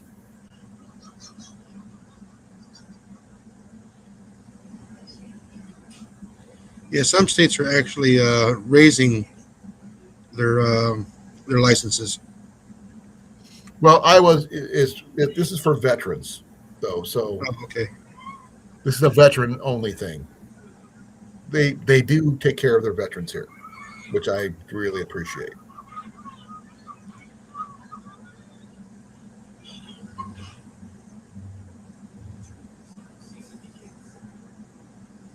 Battery bank come in camp. What? CR, what are you talking about? Camo? What battery bank? The only battery bank I carried out there was my little one and my Jackery. That's not particularly a battery bank, it's a power station. Ah, he was saying that he was being tracked by the DNR. Right. Did you have your if you have the app and you have your license on the app, does that count? Now they probably get him for you didn't have your ID on him. Oh, he didn't have his wallet with him. That's why. Okay. Yeah. That's why you always have a waterproof pouch in a separate holder, which you can wear around your neck. So that way your hard card is waterproof. So they can't say anything if you have it on you.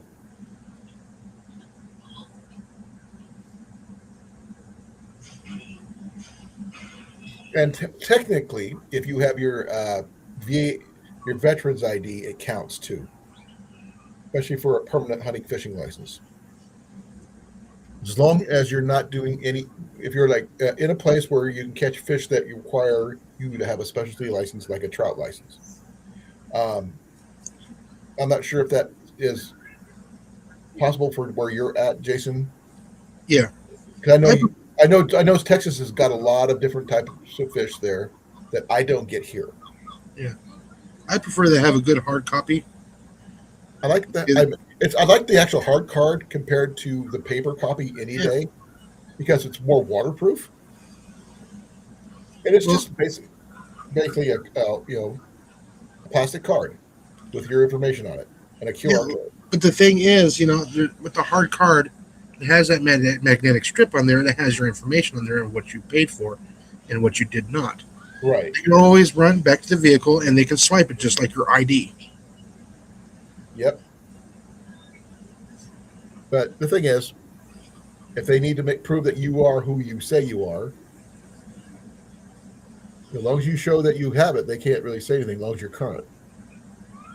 And as long as you got proof that you're current, they can't do anything else. You're not doing anything illegal. You're not like electrifying or diamond mining for fish or anything like that. Yeah. Uh, I do have some fishing update news. I get invited up to South Dakota by Scott for his Yeah. he was going kayaking and fishing for his birthday in July, and I'm actually highly considering it. And Jenny's interested too because he invited both of us. Well, that's nice. Yep, I don't think I don't kayak. I don't have the knees for it, and I can't kneel at all. So I'm going to see about acquiring between now and then, if I can, a canoe for me because I feel safer in it. To be fair, just figuring out a way to transport it when we going from here to there would be the issue. But Ajax, were you okay with your? Did you get a fine or anything?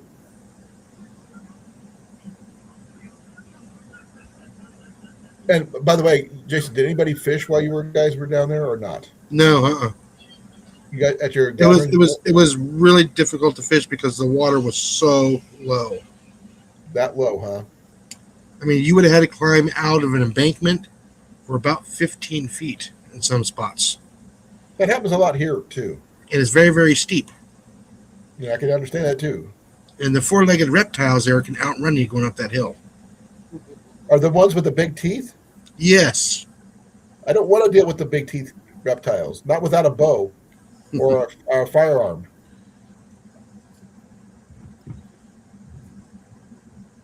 I did find out if in Iowa, if it's a state forest, I can have a firearm on me out in the open with no issues. So, not a state park, but a state forest, like Stevens State Forest I'll or. be right back. Okay. Tyler, did you hear my question? Did you get a ticket or not for not having it on you?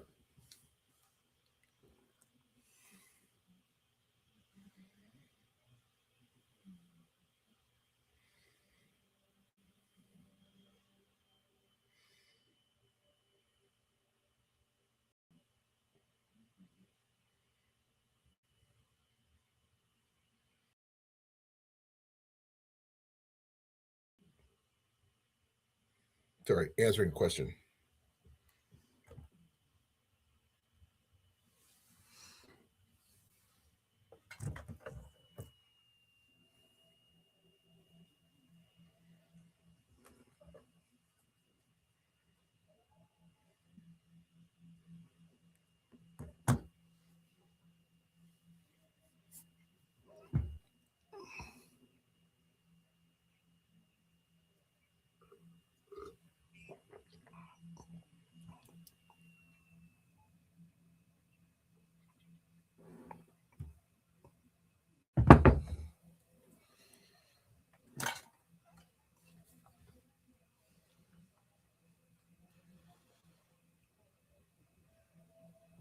Yeah, I'm going to have to go contact somebody about that.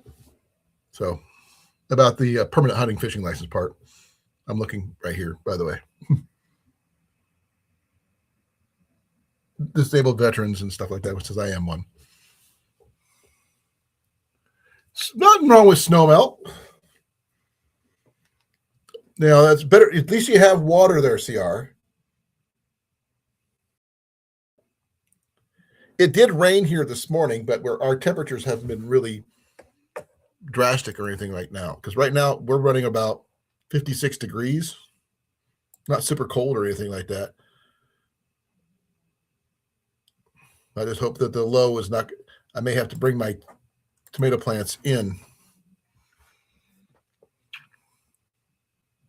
All right, I'm back. Okay, I just found out that it's going to get down to 39 today. Ah, So I may have to bring in the plants just a little bit. oh yeah. So I'll be right back. You take over for a second. Alrighty. I'm going to get Ian to help me with this. I can't move that fast. Well, he's away. I'm going to push the delete button.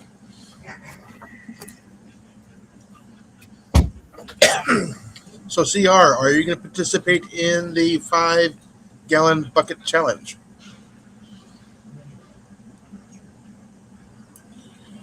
I don't know if Howie is. I don't know if Tyler is.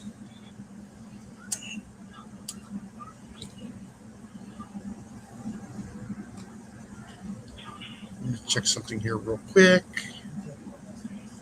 And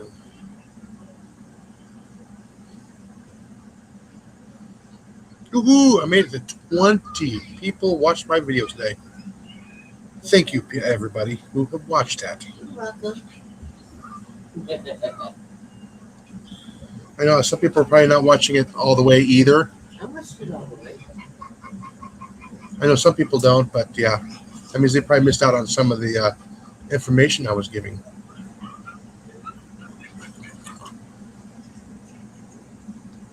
I know Bill saw it.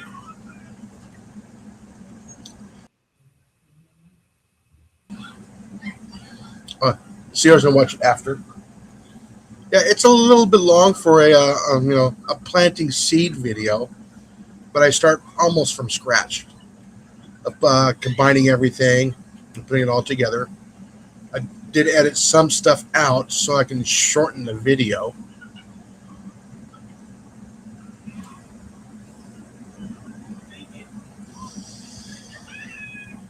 Let's see, how long was it? It was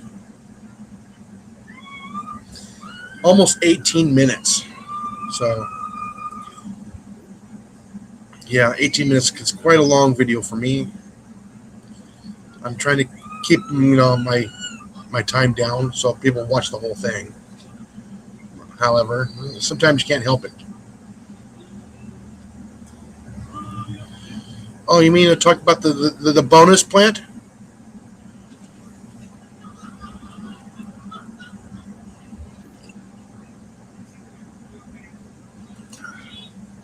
Yeah, I'm going to spoil it for you.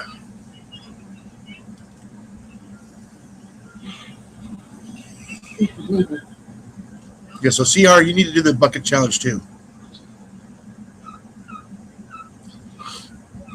They said you can do a potato in there, or a pepper, or a tomato, or tomato, potato, however you say it.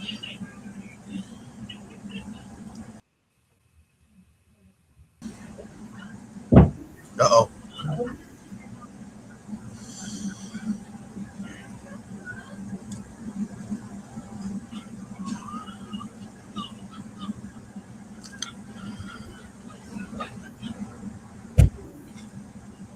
What's he doing now? What's he doing?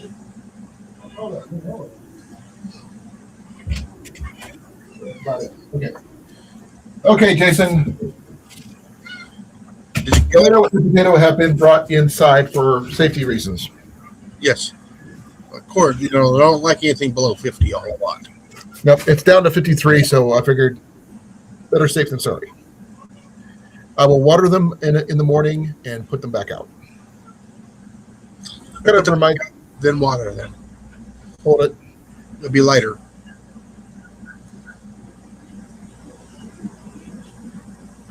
I just heard a siren. So what note was she screaming in? Huh? What note was she screaming in? I don't know. No, I heard An emergency siren. I know. I'm messing with CR. Hello, Yes. Thomas Return. Hey, Thomas. Long time no see. Yeah, it's gonna be interesting. Did a get home bag challenge with my son. He kicked my butt 3 ways from Sunday, but he did buy me a few things. He got me a couple bows, and he ended up coming away with my best guess approximation, about $1,000 worth of gear for $40. And I'm sorry, I cannot beat that. Even on my All right, CR. I got him. for what? CR has this thing about puns that we get with each other, and I got him. You outpunned him? For now, yes. He'll get me later on. Oh, I'm sure. Mm-hmm. I think what I'd love to see is a competition between him and Serena. If Serena does all those puns on Cliff's channel, I wonder who would win. Because she does all those little emoji-looking things and everything else. So, I did acquire a new SOG, but actually, I don't have a lot of name brand knives, folks. I am not that kind of guy. So you think you'd beat Serena? I don't think so. So you are a very punny kind of guy. But I did pick up a SOG. I don't have name brand, a lot of name gear on knives because I usually go generic. But for my first one, not bad, I think. It needs some work. Not sharpened. It is sharp. It just needs clean. It is a little grody along the edges. What do you use to clean these things? Soap and water. Okay. I feel stupid. I put my freaking. I put my lanyard down and I can't find it. That's called old age. I do it too. I just literally had it in my hand. And I'm moving stuff around.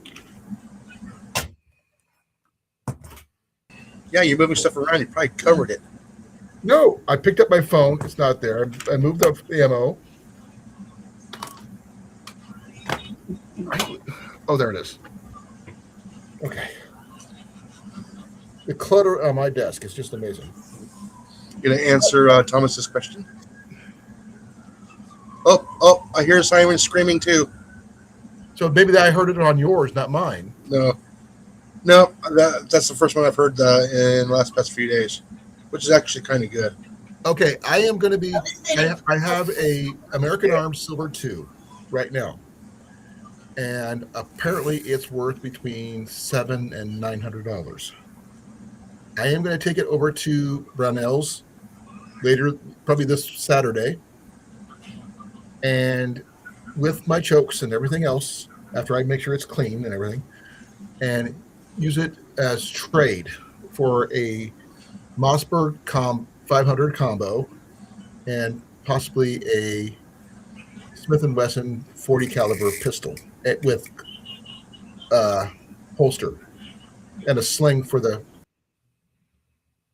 Mossberg, as well as a box of ammo each for each one. You know, it'd be cool if you can get a rifled barrel for that too, for slugs. The combo for the Mossberg is Yeah. it's 2 barrels, Jason. Oh, is one of them rifled? Yes, Oh, that's a sweet deal. that's why I was thinking of going with the combo, because I could swap out the barrels depending if I want to go deer hunting or regular. Yeah, every time you do that, you're gonna have to recite just to I make sure. don't put sights on it anyway. I do open sight. No, you need to recite it in. You got to shoot it to make sure you know where that pattern's going. You put the bead on it and go shoot it. That's how you shoot it. Yes, I know. I don't plan. I mean, if I'm getting ready to go deer hunting with it, then I will do that. Yeah, you always verify where that is going. But you pointed out it, and that's where it goes. That's where I'm not a firearm guy generally, but I did my research. I'm not afraid of doing research, but research and reality are 2 separate things, as people have been telling me. But I'm going to trade it for the Smith & Wesson and the Mossberg combo, which is both the rifle barrel and the regular barrel, so I can hunt pretty much anything from deer all the way down to quail without having to worry about different things. It's going to be the 20 gauge model, not the 12, because I don't need a 12 to do what I need to do. A 20 will do just fine here in Iowa. Right, Jason? Yeah. Because if you want to destroy something, go 12. Yeah, just be careful. Those 3-inch high brass will still kick you too. Exactly. But if you go with a 20 gauge, Yes, it will. it will, that's what I want to do, because I think it's, and as you said before, 2 is 1 is 1. Oh, sorry. 2 is 1 is none type of situation. Yeah. And I do have a regular 22 rifle, but this will allow me to have 3 instead of 2. And I get more versatility. And as I like to say, having options. It's more wrenches in the toolbox. Exactly. And there's options. Well, not this type of anyway. If I had a single barrel one, then I could have even more options. If I would have been able to go with an adapter and go black powder in a single shot. You heard about those, right, Jason? Say again? Okay, you know about the adapters for black powder for single shot rifles, shotguns. I mean, Yeah. so if you have a shotgun, single break barrel, you can put in adapters to shoot pretty much from black powder all the way down to 22s. If you have a 12 gauge single shot, are they going to be super accurate? No. Will you be able to shoot it still? Yes. But not necessarily something I would go for. It'll allow you to shoot black powder, which would be a really big bonus if you don't have a black powder rifle. But in Iowa, the only best I would do is have a box of slugs for deer season when I get my tags. And unfortunately, the place where I hope to be moving to soon is too close to another property for me to use a firearm, but I can use a bow.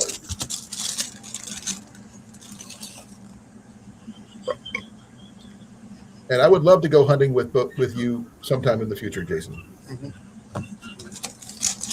Preferably something I can hunt down there in Texas. I'm trying to get some permissions, so. Well, I would have to figure out a way to get there, obviously, and make sure I have all my permissions and licensings and all the other stuff I would need in order to do that down there. And I also make arrangements for after harvest type situations. Now, I don't know if Texas does it, but Iowa does this. We can donate meat to the local food pantries and meat lockers Mhm. for low income families, which I'm a firm believer in. Now we just share it here. Well, I get that, but sometimes there's other people who can't do that, who are low income and who don't hunt, you know. And I like being able to help people who need it because I've been on this receiving end multiple times, and I don't like not sharing if I can't help it, you know. And there's a lot of veterans out there who need it. A lot of single moms or and other small, lower income families who don't get fresh meat like they could. So don't forget, you got your VFWs. Those guys, Right? they'll help. You can always, feed a veteran through them.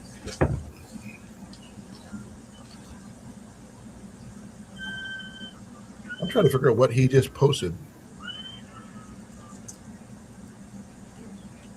Which reminds me, I'm waiting for the at the VFW. Got a new piece of equipment.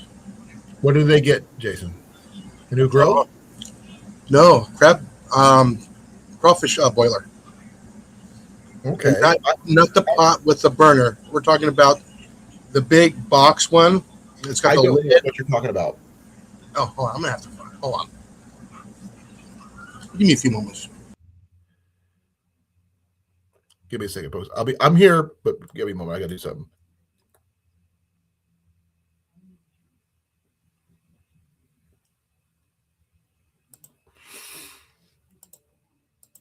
Okay, I'm back. So like I said, I have an option of trading in my American Arm Silver 2 for those type of my upgrades in my firearms, along with some gun locks and stuff like that for Jenny's peace of mind, so I can actually don't have to purchase anything right out. I can do a trade. So there's that, and that way I could use one when I go hunting, and as well as when I go boondocking or anything like that, I'll be protected. Because we do have a ton of coyotes in our local area. But I paid $20 for this. I think that's a good deal. I'll find out here in a second here. And let's see what happens.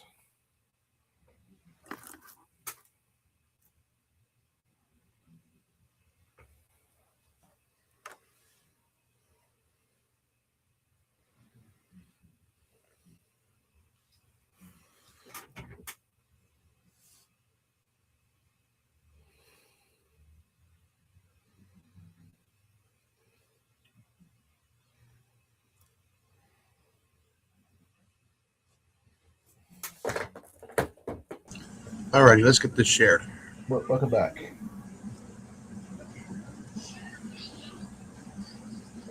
I'm trying to. Give me a second here. Alrighty. Yeah, they got one of those. Okay, I don't know what that. You're gonna have to explain. Okay, this is what we call a crawfish boiler. I've heard of those. I don't know much about them because I don't do that kind of thing. It's not the pot, that you put over just a burner. This has got like two big burners on the bottom. You got the place with your propane tank. You got your paddle. Right. Okay. There's the paddle right there. And that's the lid and the chute.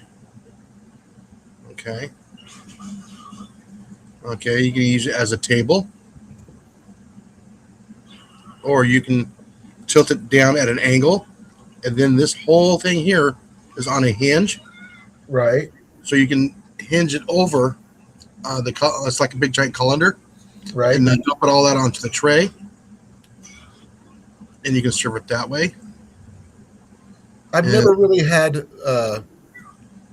crawfish. Yeah.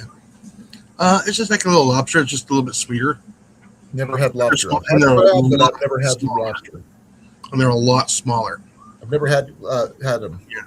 And there's the tray right there. I've seen people do that. I've always wondered what's the up with the corn. It's just a filler. I know. I mean, everybody everywhere I've seen people who do that, they always use corn. Hmm. You can also use it as a big giant fish fry for big giant parties and stuff. This is a 90-quart cooker capacity. Really? Yes. See, and there's that the colander that tilts out onto the tray and into a cooler.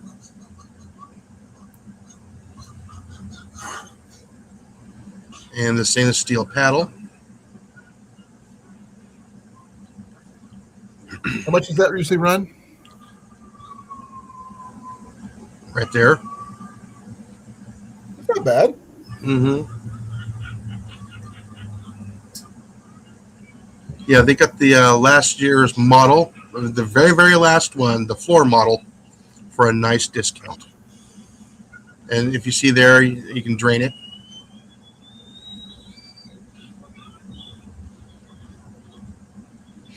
And, so there's potatoes, there's the corn. I didn't see any onions in there or any of the other vegetables. But lots of crawfish, nice and delicious.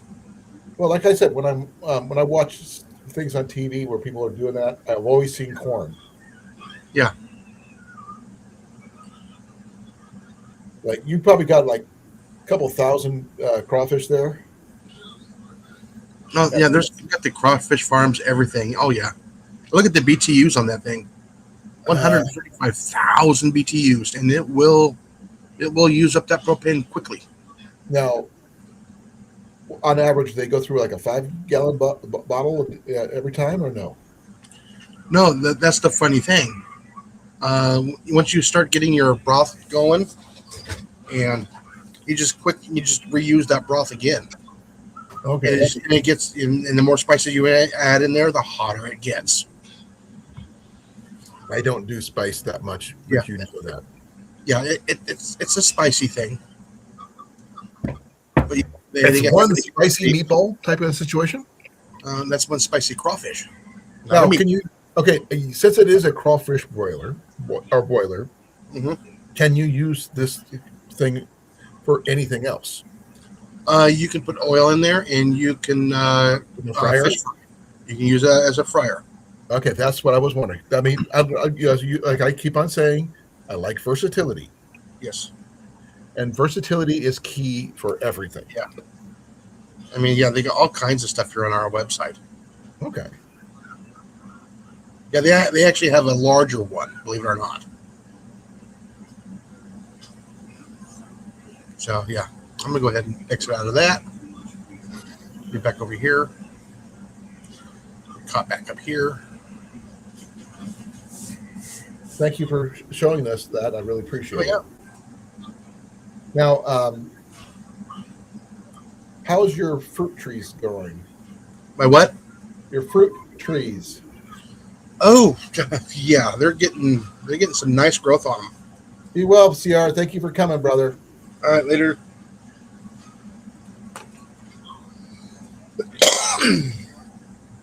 Like I said, my fruit trees are going. My little nut tree is doing pretty well. The coffee is doing well. I think I got how many years before you get a decent batch of coffee beans? Oh, it's going to be several years. Kind of figured. I mean, when they had the coffee tree here at the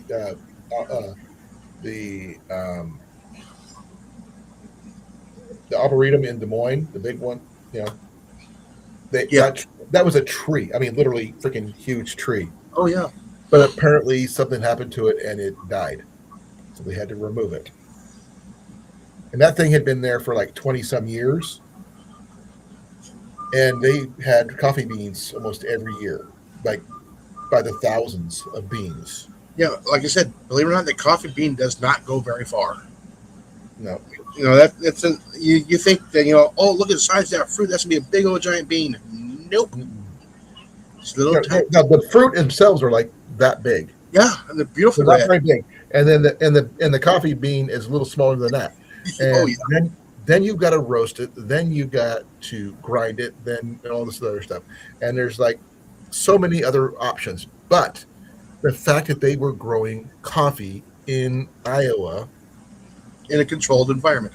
in a controlled environment, yeah. And I went through the same thing here. The Botanical Center. That's what it was. The Botanical Center. Yeah.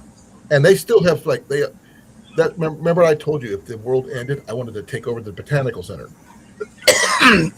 Yeah, I said I need to get a lot larger greenhouse here if I'm gonna be doing that much. because the Botanical Center, Jason, is a greenhouse. Oh yeah. It has, but it has more to it. Yes, they have fruit. Yes, they have the ability to grow pretty much any plant you want there. At the time, when I was originally saying that, they had coffee. That in itself is a trade item to the nth degree. Oh yeah. But they also have fish. Yeah. They have koi. Unfortunately, koi is not eaten. Well, it's edible to a point. But the point is not so much the eating of the fish, is the water that they're sitting in. Oh yeah. Because it is highly nutrient for plants. Yeah, it's called aquaponics.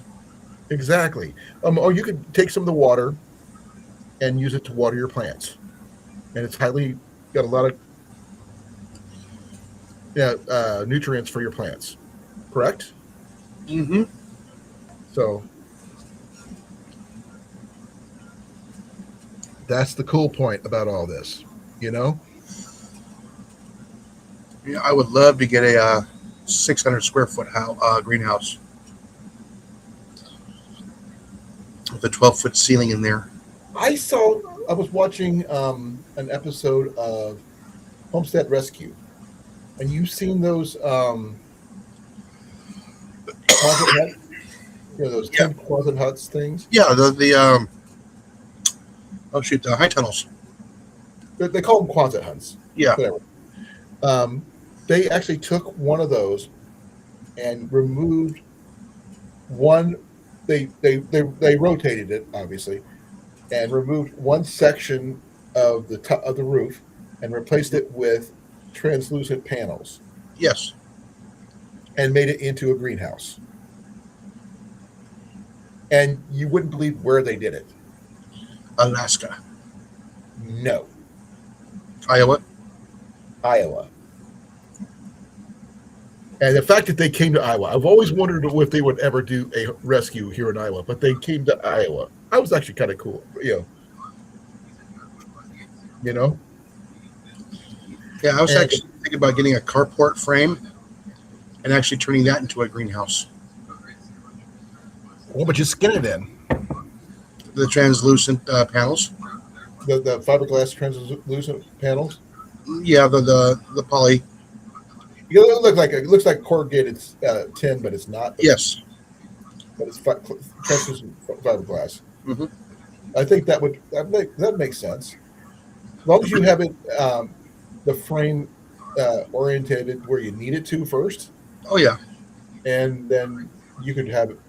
You can either set it up like you do in yours right now with your heater and stuff, if you need to, so you can help maintain your thing. They actually had stones set up in theirs. Yeah. No, like I said, I'm very happy that heater actually really worked very, very well. Well, I'm sure.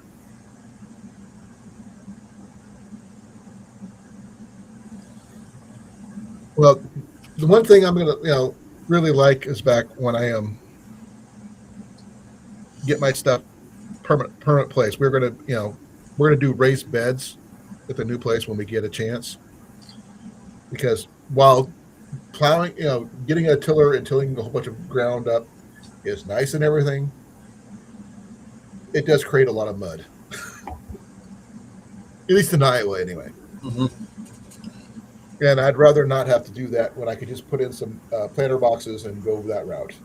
Because we don't need a ton of vegetables. We just need enough for us. We don't need Go ahead. Guess what I learned today? What did you learn today? Lavacrete. Okay, please explain.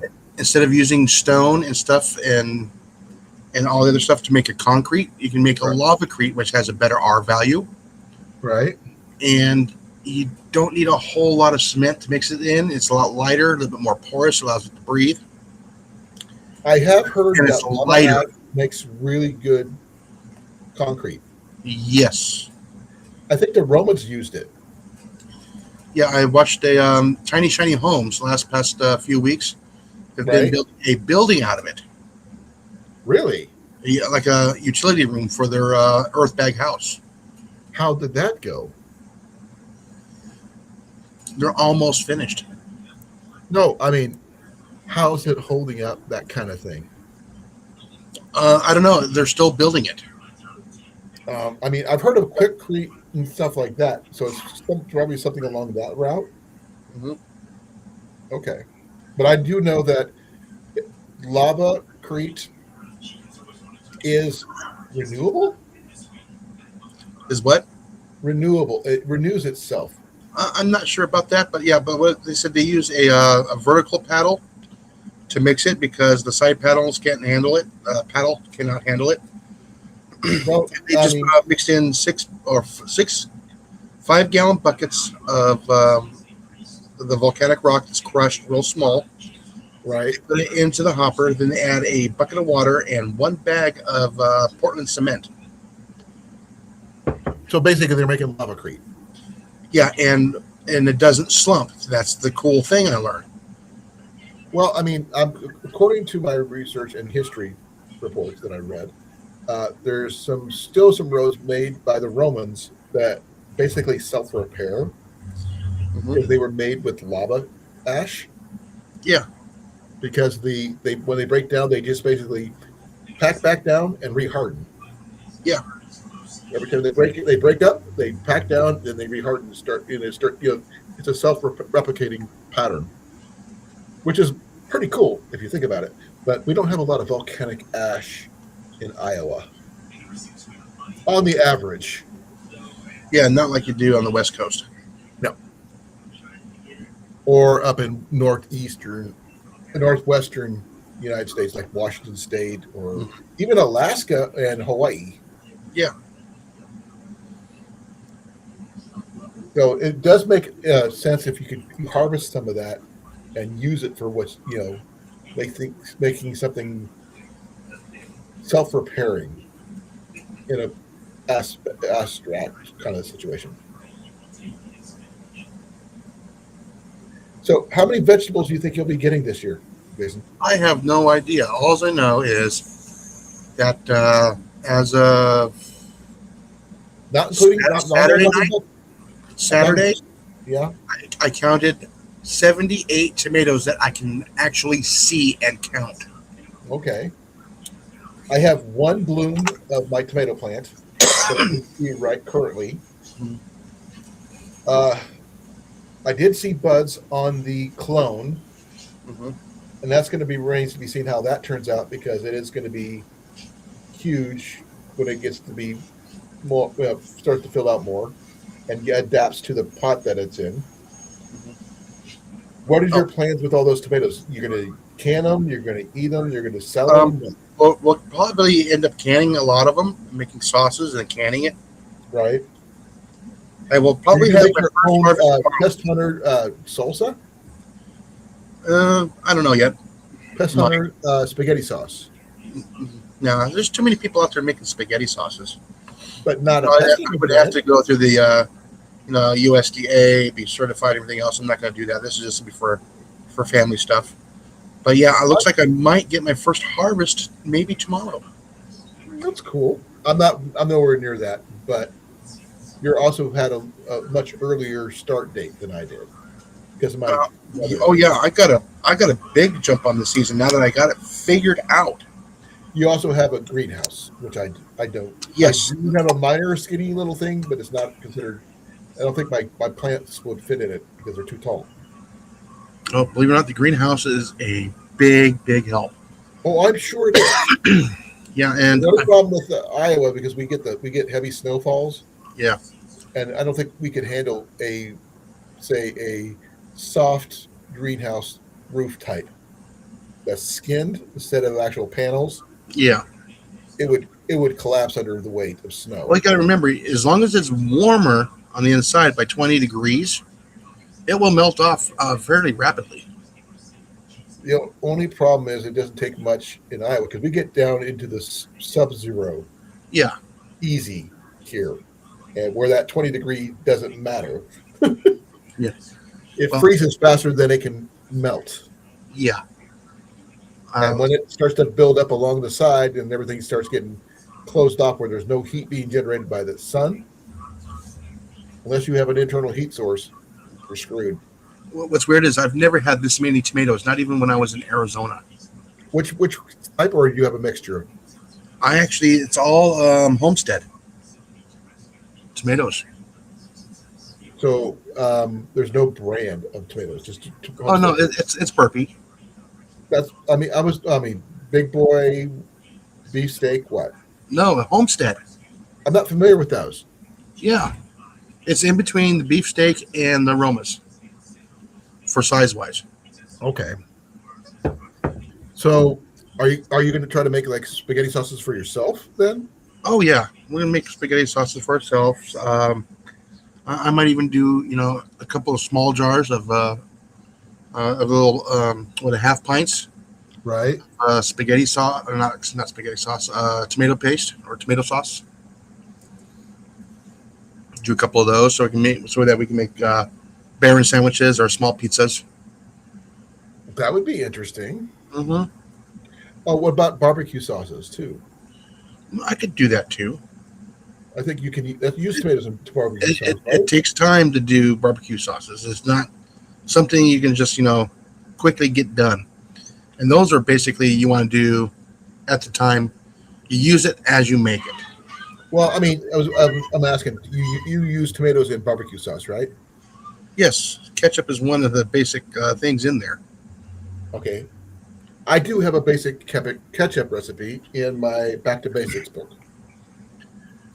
But And it is really hard to turn tomatoes into barbecue sauce. it just it's a process. Yeah, it's just easier just to, get the bottle of ketchup, add your stuff to it, then make the barbecue sauce. Right. Well, like I was going to say is that one of the things I had a comment on me growing up is people saying, "Oh, you use too much ketchup." I would still use.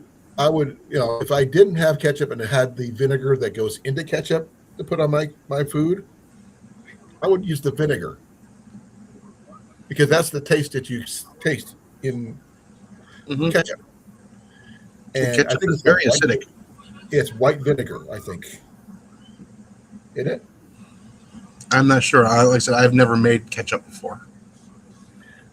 Well, I think you're going to have a chance if you decide to go that route. No, I mean just the sauces. It's just going to take a while just to make the. I would like to learn to make tomato paste, but we'll find out. Well, it depends on how many actually make it to ripening and stuff like that. And how many you don't get eaten by bugs?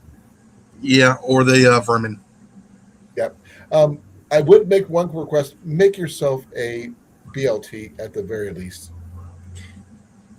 At least once. You can save the seeds, but let's say do it just once. You know what I mean? So I'm also looking forward to the last harvest for fried green tomatoes.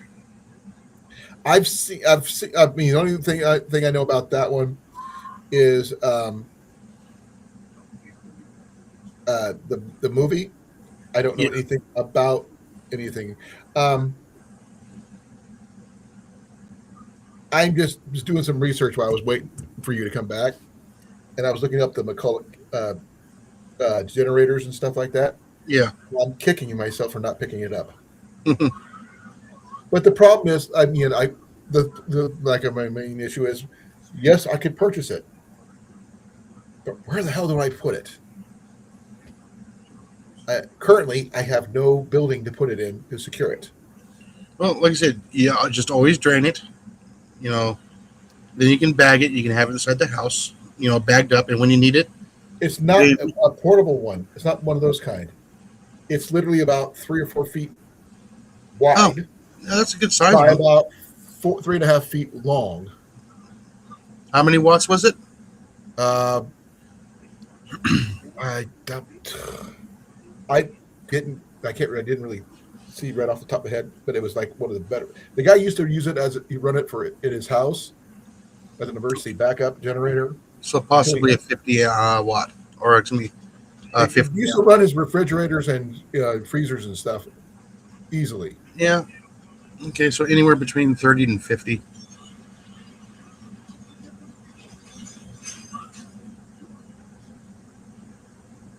Probably had a lot of hours on it. It probably did, but it was an older model, Older uh, model, it'll probably be 30 amps. right? But he said it ran like a top. And the fact is, if I would have had, I mean, I had the room in my truck to carry it, not an issue. Just no place to store it. That's my biggest issue. I mean, it's kind of hard for me to buy one, put it outside, and just leave it there, but especially in the middle of town. Yeah. No, you just put a doghouse. Put it inside the doghouse. I don't have a dog house.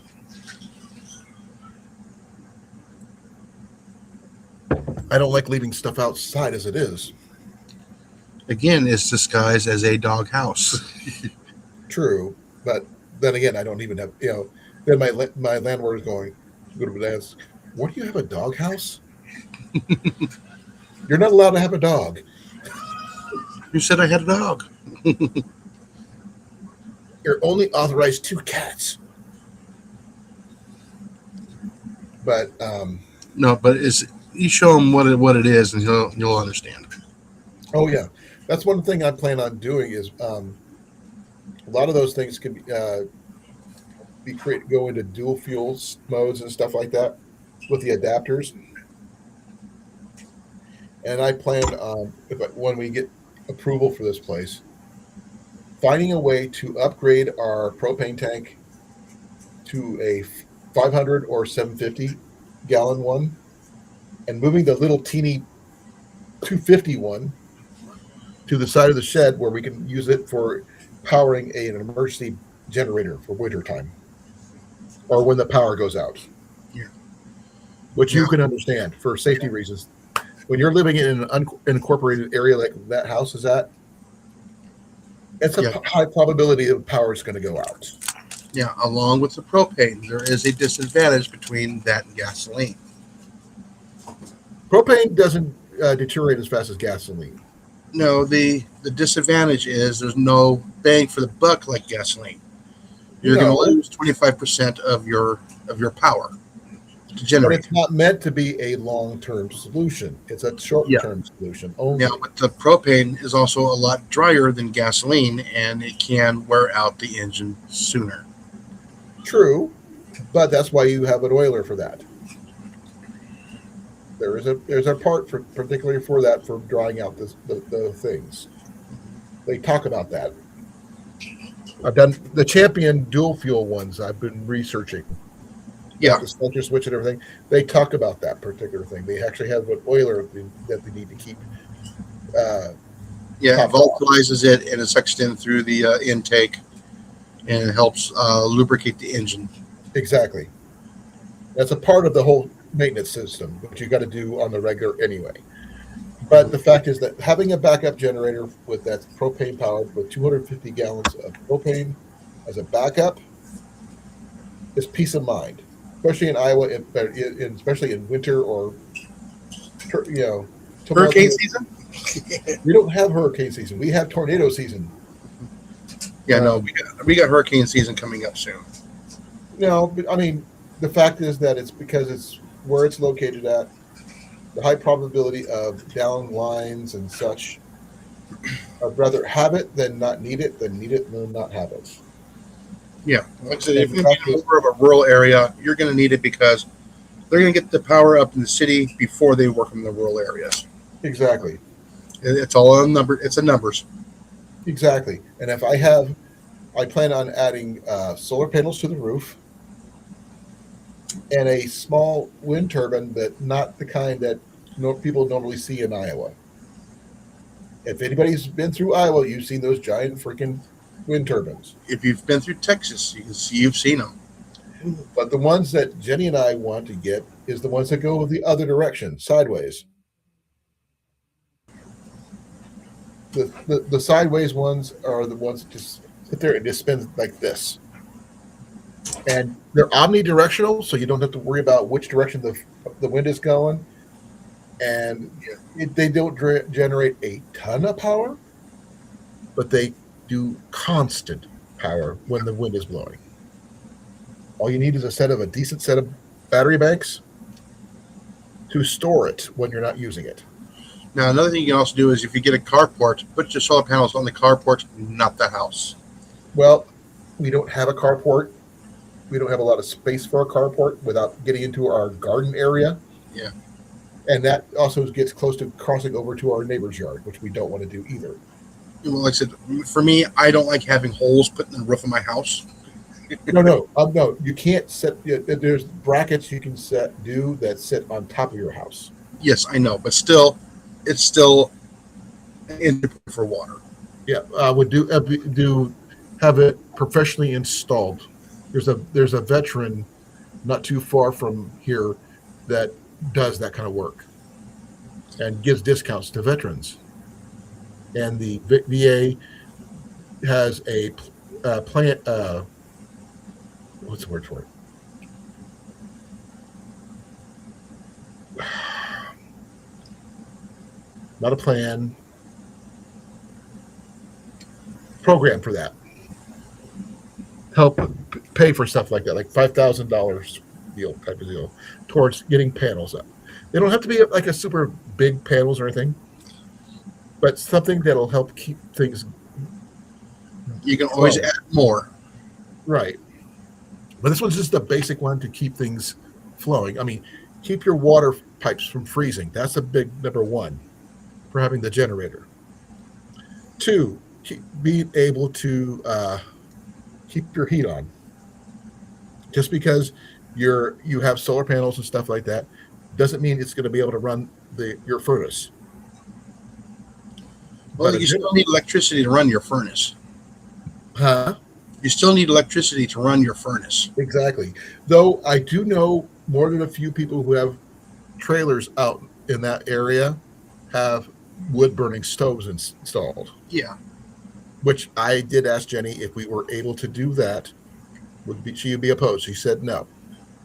As long as it is professionally installed, inspected, and the house is insured for that purpose. That and way, it doesn't be very big either. It does for that size of trailer that it is, because it is a trailer, folks. Because we would make sure it's professionally installed in the appropriate location that will allow it to heat the entire place when necessary. Yes, there's something about having a wood stove anyway, just the mindset for me. And the fact is that you can, make coffee without having to, just set it on your stove and go for it. Or so those people who drink tea. Among other things. And don't forget, you also need to have a vent with the wood burning stove. Right. So you have to have air coming in to replace the air going out. I understand. CO2 and CO2 detectors and all that stuff. You got to have all of it. Carbon monoxide, carbon dioxide, all those fun deals. But we're getting close to the end, 10 o'clock there, Jason. That's going to be the end for me. Yeah. I gave you guys a slight glimpse of what to expect with Ian's gear. And I thought he was going to go more military, to be fair. I don't know if the mask can be considered that or not. But Jason says it's a professional one he uses for pest control. I didn't know that until he said something. Yeah. But is it good for a civilian to have in case he has the appropriate filters? It's a good temporary one. It wouldn't last him very long, but it's something. Well, like I said, sometimes those cartridges, depending on what's out there, can plug them up. within 10, 15 minutes, sometimes several hours. You just Yeah, don't. that's why. Yeah, it depends on what the situation is. If you're getting like a volcanic ash or something, they're going to clog like almost immediately. Oh yeah. If you've got just basically a lot of smoke and other things that you don't want to breathe in, it might help for a little while, just enough to get you to from point A to point B. But after that, you got to toss it. Yeah, just don't wear it. Just don't take it with you to a protest. Just stay away from the That's protest. just dumb, and you know that. Well, That no, makes you a target. It's like putting a big target on your back. yeah, I know. I still laugh at that time when Phoenix was having those riots. The guy showed up to one, and yeah, he got popped. What But the about? I people, mean, what would they do if someone came in with a Darth Vader mask? I don't know. But the thing is, the thing would be fully because Darth Vader's mask is a respirator mask, folks. Whether you know it or not, if you watch the movie, that's what it is. It help it that noise he makes. The, is him breathing through the mask, supposedly. It was an oxygen generator for him. Huh? It was an oxygen generator for him. Yep. So his lungs were burned. Then he needed something to help supplement the oxygen. Okay, I am really, really tired. Yep. Good night. I've got 3 minutes, Jason. I'm going to go the distance. Ah, I started a little late today because of while I was eating supper. We had tacos. I don't eat tacos like everybody else does. I'm a firm believer in taco meat and hard shells, and that's it. So I don't care for all the extra stuff. But Jenny went almost everything except for lettuce, which she can't do because of her issues.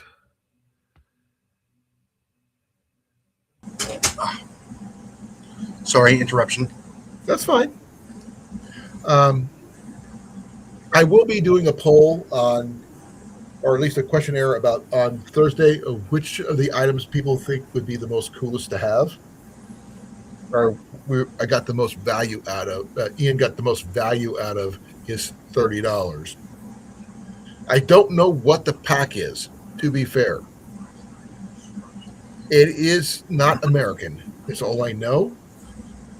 It does not have a frame, but he did have a frame for sale that Ian didn't buy, which I think may be one that should have been for that one, because I think some kind of external frame is what he needs in order to wear that properly. Because when he put it on, it was like hanging way down past his waist, Yeah. and having that weight down there, and there's no belt to help support that on his hips and all this other stuff. But like I said, I'm going to go through each and every item, not opening them, mind you, because it's not mine. But I am going to document them. One of them I cannot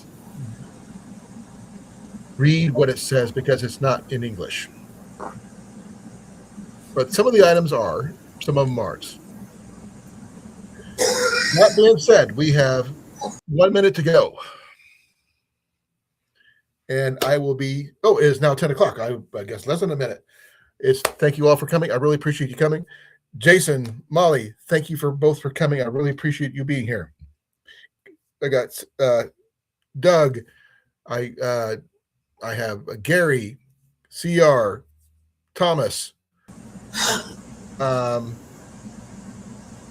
Well, who else was here? I got Tyler, Molly. Big Mike, Howie, Took. I already said Jason and Molly. Yep. Ground Fog, thank you for coming. I really appreciate you. To make sure I didn't. Oh, somebody named George, whoever you are. Thank you for saying. A new person who popped in. I appreciate each and every one of you. But I will see you hopefully tomorrow on this man's Yep. live at 8 o'clock. We'll see. Well, generally you run about 8. Yeah, I started at 8. That's Central Time, folks. Just to remind you. And his topic is probably going to be what exactly? Any ideas? Everything. Rat patrol, air rifles, gardening. You know, since I put out, well, geez, I'm about to put out another video tomorrow. Are you gonna harvest some tomorrow? Geez, man, I got stuff to do tomorrow. It's supposed to rain tomorrow. I might harvest tomorrow. Like I said, I got the a raccoon video that I did today. You mentioned that you got a raccoon this morning. Yeah. Yeah, there was a raccoon in the in with the chickens yesterday. Did they get anything? The mother-in-law took a pop shot at it, scared it off, so I put the trap out, and I probably had it within 2 hours. So yeah, I had to get rid of a raccoon. Don't like doing it, but kind of have to. Discussing a nuisance animal is required by law. Mhm. You're allowed to do that. Yeah, I know, but it's still, you know, I got. It's not a waste if you actually do something with it. Yeah, it becomes plant fertilizer. Exactly. So don't think of it as, killing an animal. Think of it as I can't keep fertilizing it. your garden. But like I said, I can't keep it because it's out of season. But you can bury it. Yes. And yeah, I Nothing can. illegal about that. Yes. If it just happens to be buried underneath your garden, Yeah. they can do about it. But be well, be safe. Thank you all for coming. I really appreciate you all for being here. And I will catch you tomorrow on Jason's Live. Yep. Same bat channel. I mean, different bat channel, different time. So it's not the bat channel thinking. And yeah, we're out of here in 5, 4, 3. That's right. Whack a raccoon, save a turkey. It's like